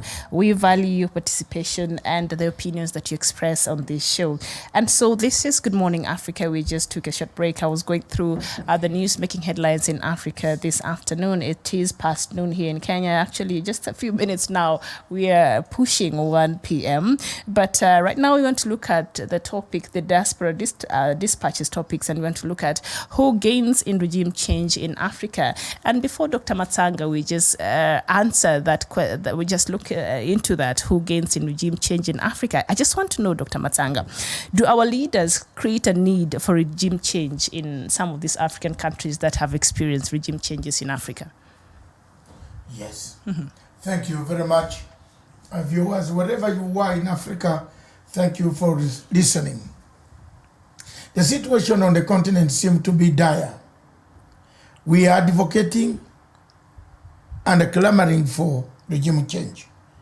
There's glamour, there's clamoring, there is a lot of all these type of gymnastics for people, younger generation, to think about regime change. They want a change. But what change do we want for Africa? That's the question. Are you going to have a change like the one in Sudan, where you sit permanently on the streets for 4 months, no production, no productivity, no work done, nothing is moving? Do we want that type of change? Do we want a change where you are told by foreign masters that this is what I want Zimbabwe to look like? I speak of this because Zimbabwe seems to be a target, soft target that everybody in Africa looks at. What did you want from Zimbabwe? What will you change? What will you bring? What miracle will you bring if you change Zimbabwe violently? Will you cause any move in Zimbabwe that will help Zimbabweans? Those are the questions that I want us to answer. To ask. If you ask me, I want to answer. So many countries in Africa, including Kenya, are under the spell of regime change. Every younger generation that you go see on the streets is talking about he is not happy. He is not happy. What is making people not happy with our governments? This is why we bring such topics such that we can have a discussion and avoid the avenues of violence. Yes. Because the avenues of violence are more costly. Very costly. If you ask me about anything, it is better to have a negotiated type of democracy, like the one we have, a handshake of Raila Amolo Odinga and Uhuru Kenyatta in Kenya, than to have a regime change that will uproot, destroy everything in Africa. All the gains that have been made Yes. in the country, yes. And then you look at this same regime change. Who is targeting? Which country are being targeted? Cameroon, for example, is not targeted. Nobody is looking at Cameroon to remove beer so that the people of Amazonia can have the freedom to associate, to assemble, to organize, to choose. But critics would argue that with Paul Biya, it's just a matter of time. Even the larger Cameroonians, the Francophone part, they're actually getting fed up with the 36 years of leadership in Cameroon. It's not doing very much for the people. So him is just sitting on a time bomb. But it's a time bomb. Why don't we push him faster? Now then you go for countries that are stabilizing. Kenya's democracy is very vibrant. Kenya's systems are very vibrant. They are moving. They are working. Why do you want to finish them? Why do you want to kill Kenya? Why do you want to destroy Uganda, for example? Yes, Museveni has been there for 34 years. But is it the best way that we can change Museveni after 34 years? By removing everything that Museveni was associated to. Can that help Africa? Will it help Uganda? Do we want to go back into the days of Idi Amin, when we had no sugar and we had to get fresh sugar cane to squeeze in our water? Okay, after power has been given to us, what do we do with it? Look at the people in Khartoum. they were told to bring people. They can't even agree on who to bring. So a regime change being sponsored by external forces, who gains? Is France, United States of America, because Britain is not very much in the habit of regime change. Britain withdrew, it has its own problems of Brexit and other things. The country that is spearheading chaos on this continent is France. Because it is in the forefront, it has nothing to do at home. There are yellow vests everywhere, in every street, every Sunday. You can't drive through Paris to look for your perfume. Yes. Because it is full of thugs. Thuggery. It's full of thuggery. Yes, with yellow vests. Yes. Yes. So the reason why I asked the first question just before we got to the topic of do our leaders create the need for regime change, there's this thing of third term tragedy or the constitutional coup right now, because when you look at countries in Africa, that some of these regime changes seem to happen or want to happen right now. The constitutional coup is that this constitution is not serving my interest and I need to serve longer in this country. So let me change this constitution to serve my interest. And also the third term tragedy. A lot of Africans have terms when it comes to presidential terms, but a person feels, oh no, like Paul Kagame, for instance, like even Omar al-Bashir started that. Now we see it al-Sisi. So they say, this is not enough. I think I need more time. So I'll go do a constitutional coup, change that to serve me. And so this sends the young people, other people who are opposed to that. And so I think that's how those factors out there, the external forces, get these loopholes and find anybody they're willing to use to get the regime change. You are right, Miriam. It is very clear. Africa makes very good constitutions. But wonderful ones. Wonderful. Hybrid ones, you copy paste from across the world. But it shrinks them. So the question here is shrinkage of constitutionalism in Africa is what causes the main problems of regime change. One of the problems is if the regime change is not sponsored by George Soros, who is the main sponsor of regime change? You can imagine the man is richer than the French government. I saw his bank account. His prime minister, his president in the US yesterday. Yes. He's not loved very much in the EU because he's also, he has his own issues. French. The Hungarian. Yeah, the Hungarian. Yeah, he was there, but he can't meet his national. Even the EU, I think, issued a statement against him. Because he's closed, you know what he has done? Yes. He has closed the school that was teaching people how to regime change. The university which teaches leaders, future leaders of going out to Africa to destroy this continent. The guy from Hungary, I support him 100%. But coming back to your question, shrinkage of constitutionalism. Yes. In Uganda, for example, we made a very good constitution, elaborate, well designed, term limits. Guess what the man did? He removed the term limits and they said now, until God calls me. He did not go beyond that. The MPs went back last year. They said, no, our man is the only one among the children of Uganda that have been chosen. Chosen by God. He has to die on the job. They removed age limit. Yes. So this type of gymnastics, removal of caveats, what do we call caveat? Constitutional caveats. Those that stop you from degenerating into dictatorship. The election girls that we were talking about last week, yes. Look at Rwanda, look at Burundi, look at where else. Even Burkina Faso, they had to remove Compaore, who wanted to be in power. After 27 years, he's still seeking for more mandate after he planned the killing of his best friend, Sankara. He still wanted to be in power. Almost every African country. Yes. Almost. Apart from South Africa. Yes. The entire African country has a problem. All entire African continent, sorry. Every leader is trying to change. Don't tell me that, Mom, don't lie yourself.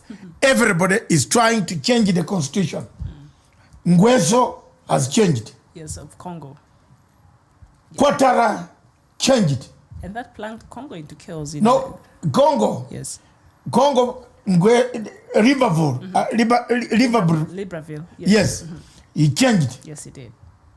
Then we have, look at old Ouattara of Ivory Coast.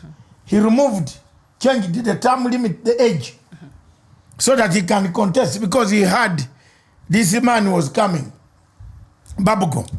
Yes. Then we have another country. He's going to contest the next election. Yes. That got the country into another problem. Again, because he will now, he will now be, Babugo is coming. So we don't know whether it is a repeat history where Babugo will go into. We saw Buhari. This type of elections that you hold in Africa, like the ones in Nigeria, a farce. There was no election in Nigeria. Don't tell me. There was no election in Nigeria. It was just a mockery of what we call elections. Because out of 84 million people, only 28 million voted. Voter apathy. Where did the people disappear? To Atlantic Ocean? Then they have come back, they are alive. It means people just absconded. The only election that has credibly been held in Africa is South Africa. South African election. And because moved on. Yes. Election happened. A week later, nobody cares. Businesses are working as usual. No. There is no demonstration. In fact, the next day, yes, South Africans are no demonstration. People are drinking their beer, their wine. South Africans like wine. Amarula comes from that. Amarula, wine, no wine. Yes. Let's go for nyama choma. Yes. Yes. Shisha nyama. Shisha mama. Yeah, yes. Nyama. Mama, they are here. They call it shisha nyama. Yeah. You know these things. How did you know these things? I'm beginning to query so many things. I was on a 4-day break. You don't know where I was. No, I didn't go to South Oh! I'm joking. I hope our producer heard about this. Miriam was on a 4-day break in Joburg. No. Shisha mama. Shisha nyama. Nyama. So, when you look at all this shisha nyama, yes, South Africans made us proud. They did.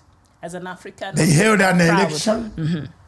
The election was quantified, quantified as free, fair, transparent. It reflected even the Malema, win. Even Malema did not complain. Yes. How can he complain? His party actually gained. Last time they had like 6.5 of the electoral votes. Right? This time they added to 10 point something. So they did very well. Yeah. They congratulated ANC. The maturity of the democracy.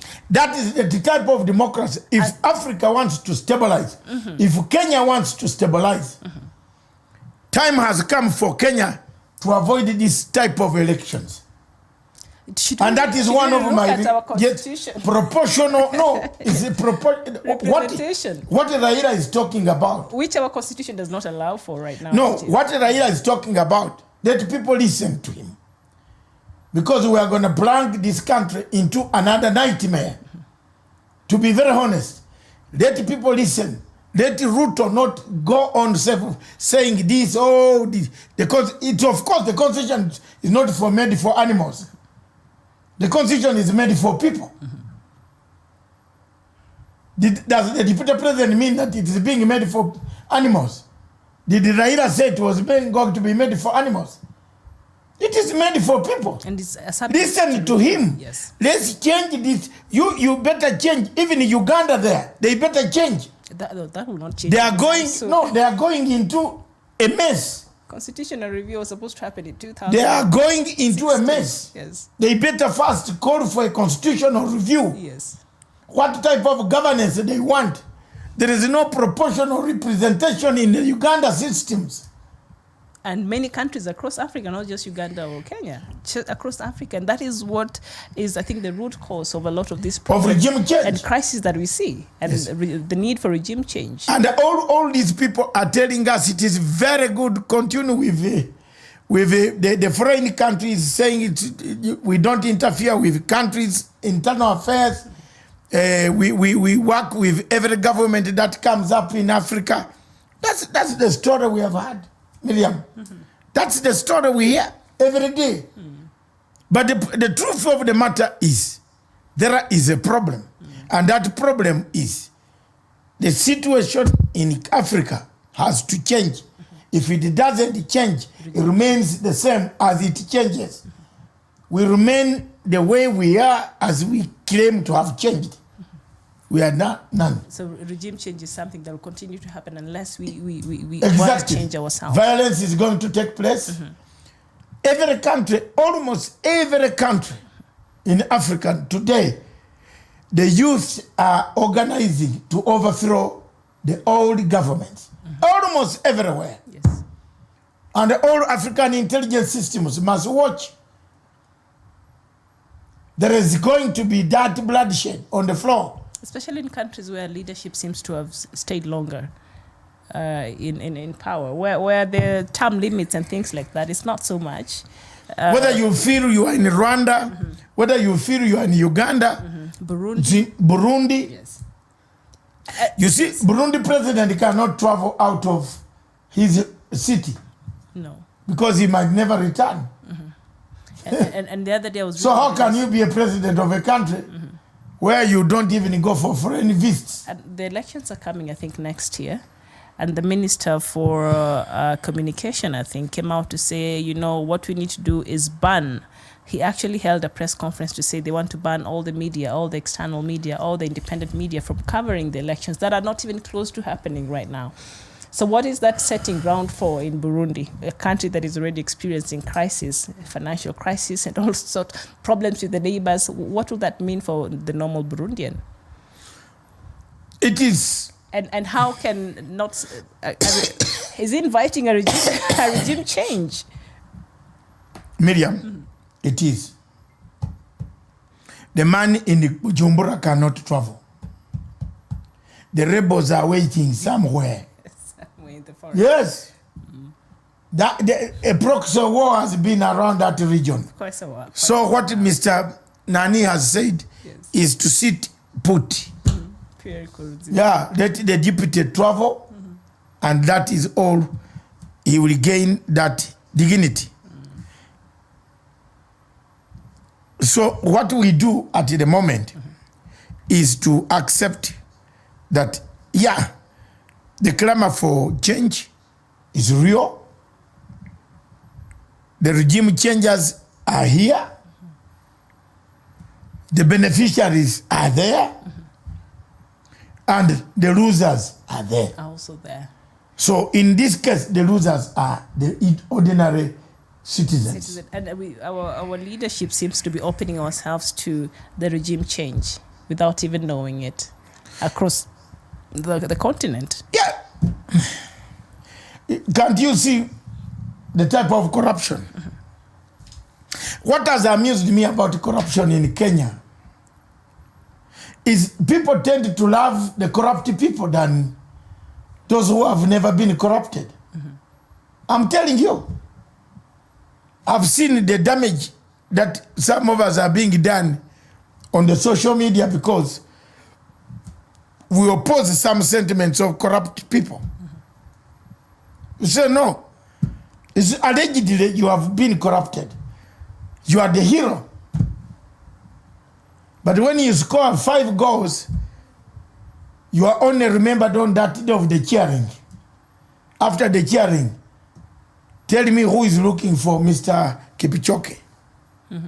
Kipchoge, is it? Yes. Kipchoge Keino. No, the one who won recently. Ah, the one who won in, yes, London. What is his name? I've forgotten his name. They normally sound the same, but yes. Kipchoge. We didn't even have a welcome party for him. No welcome party? Oh, we're just used to them winning, so it's not really a big deal. You see? But they're revered across the world and they're celebrated. We celebrate we just have misplaced priorities, but we want to clamor around people who are actually doing us no good, who are doing nothing to this country. Exactly. And neglect the people we should be celebrating. Yeah. Yes. A misplaced priority. By the way, you reminded me of something. Yes. Let's look at the helicopter that collapsed in Turkana. What happened? Did the family of the pilot find the pilot, the body, the real body? The story has conveniently been quiet. Or maybe the family got help in terms of investigation by the helicopter that has just landed, Kipchoge, yes. I was right. Kipchoge, yes. I think I'm very good on those things. You are. Yes, Kipchoge. But in Cameroon... Eliud Kipchoge. Yes. In Cameroon, the rebels, so-called, or they have landed a very sophisticated helicopter. It went down. So the war is becoming dirty every day. If I were beer, I would move. And yesterday, some members of the United Nations Security Council actually met in the sidelines of the UN meeting in Brussels, and they were really raising concerns in what is happening in the Anglophone region. They have raised. But Paul Biya's government came out and issued a communique saying that that is not true. Nobody met. But actually, it has been confirmed that the United Security Council members met on the sidelines and talked about Anglophone in length. And Biya should really wait for what is coming for him at this point, I believe. There's a comment here from Katero Daviko. Yes. I want you to read it because we're about to come to the end. Is it the last comment? Yeah, Daviko, Katero Daviko. Okay, Katel Daviko, thank you so much for writing to us.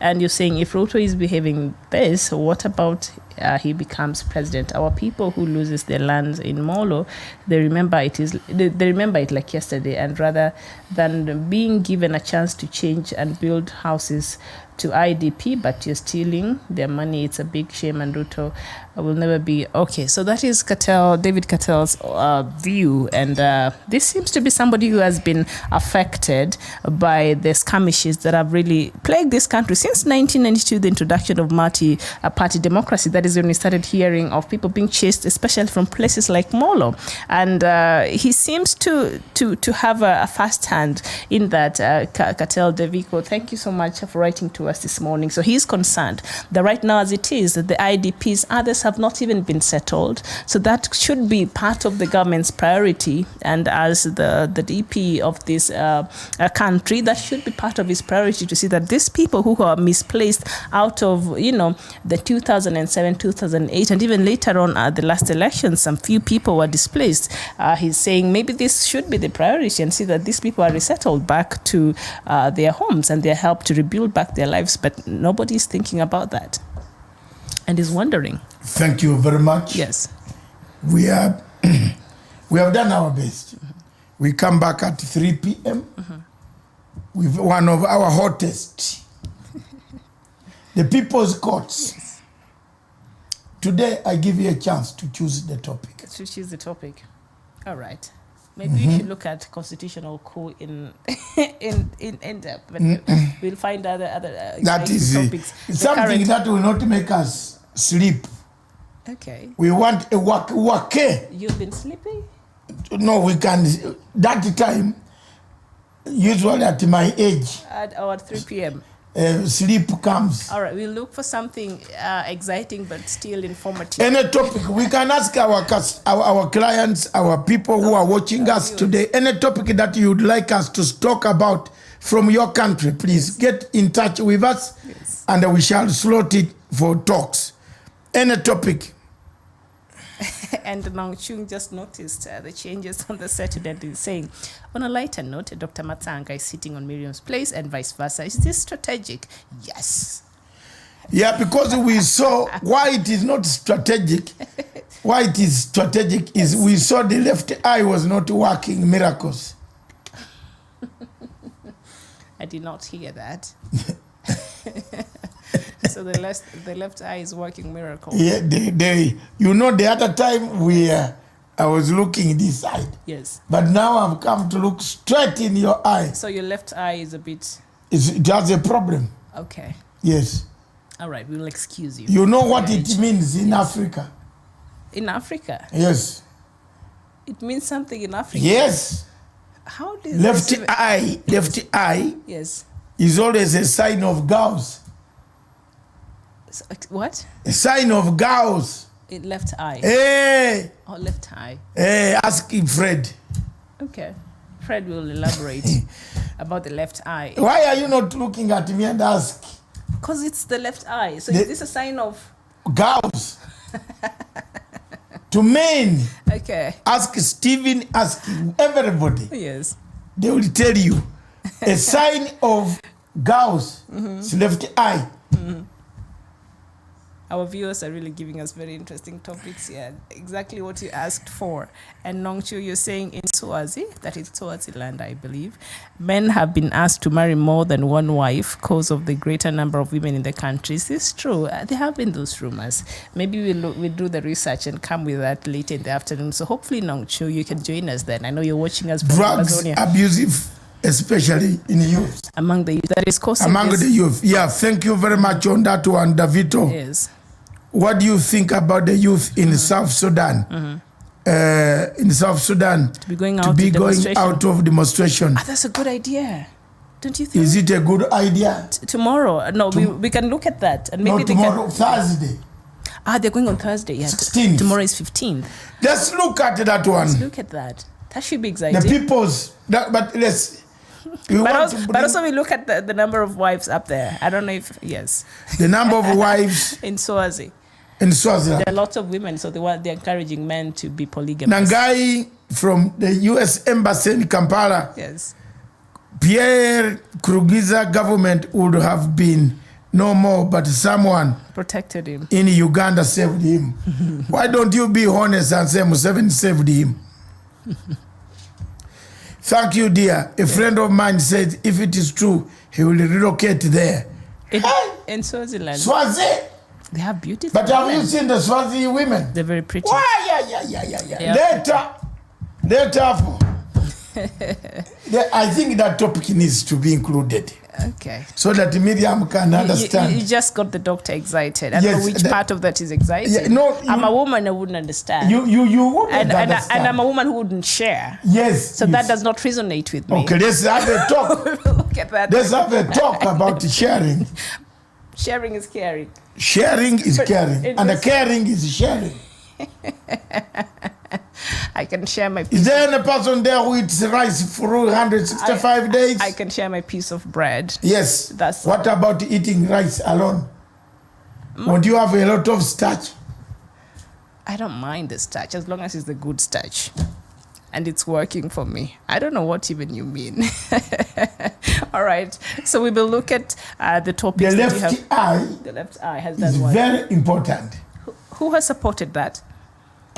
You ask boss, your boss. So the left eye is very important. Yes, ask your boss. So it means in terms of you see the lady with the left eye. Miriam, don't push too much. I need to understand this. This can be told by Fred offline. Let's not talk about it online. If Fred understands this, then I need to understand this. Okay. Yes. You have insisted. Yes. You want me to say it? Please. But it is daytime and the children are watching. Then Fred will explain it to me then. Yes. You know, we could have Mutua coming on our doors. Oh no, we don't want Mutua here. We only want him for good tidings, not to. And Stephen is an expert. In left eye matters. Yes, thank you very much, viewers. Thank you very much. I don't know how you like our new approach and our new studio. And our new seating arrangement. It is only for two of us. Yes. And another guest or two. Yes. No, another guest, yes. We are doing it fantastically. Yes. And we want to do it. Plus our radio station, www.punchradio, Punchline Africa. It is just here. Now from here, I'm switching there. Listen to that music. Promote the radio. Bring adverts. That's all what we want. We have done a lot of community work, but now we want adverts from you people. Whether you have a small kiosk selling cloth, we can advertise you for 5,000 shillings, 10,000 shillings a month. We can run your adverts We are in for SMEs. Yes, SMEs. We want to help promote the small medium the same small medium industries enterprises. Thank you. Yes, we are in there. Nong Chu, let me tell you, he does all the decor himself. He's a very handy with his. He thinks somebody. I was on a 4-day break in Nong Chu. I just came back to a lovely studio. I had nothing to do with it, doctor. He's the one for decoration. I told you. Decor. You have seen the style and the substance. It's lovely. Yes, she likes it. He thought it's the women in the house. I'm telling you. No, it is me. I'm telling the women in the house went to a break. I'm creative together with. She was away. We made sure that she comes to Nyama somewhere. Yes, but he did all the work. Yes, so we wanted you to get a surprise. And I am small, convenient, well organized. I am pleasantly surprised. Yes, thank you. There you are. Yes. Thank you very much. We see you at 3 p.m. We keep 3 p.m. Yes. Anybody wanting to go to Swaziland? Because the king there takes as many as possible. Anyone wanting to go looking for trouble? Which trouble? All right, we'll talk Anybody about that. wanting to sleep on the left-hand side? What? Change to the right-hand side. What? Let the eye see. We'll see you on 3 p.m. This station, therefore, good morning. Africa. I thank all of you from Berlin and all of you from South Africa and America. Yes. Wherever you are, my brothers, let's keep Africa shining. Indeed. And let's tell our own stories. Let Africa tell its own stories. Yes, indeed. Yes. We'll see you at 3 p.m. Don't do apathy against President Uhuru Kenyatta, because I will be cross and mad with you. I'm his #1 fan, guardian. Yes. Okay. Guardian of mass communication. Thank you very much, Miriam. Thank you very much, production team. Thank you very much. We need a toast for these new operations, although somebody will toast with tea. Of course, or water. Oh, no. Tea is life. Oh, no. We need a toast here and take all our photographs. Cheers. But with tea. Cheers. Ash. Cheers. A wonderful set. Thank you. Yes.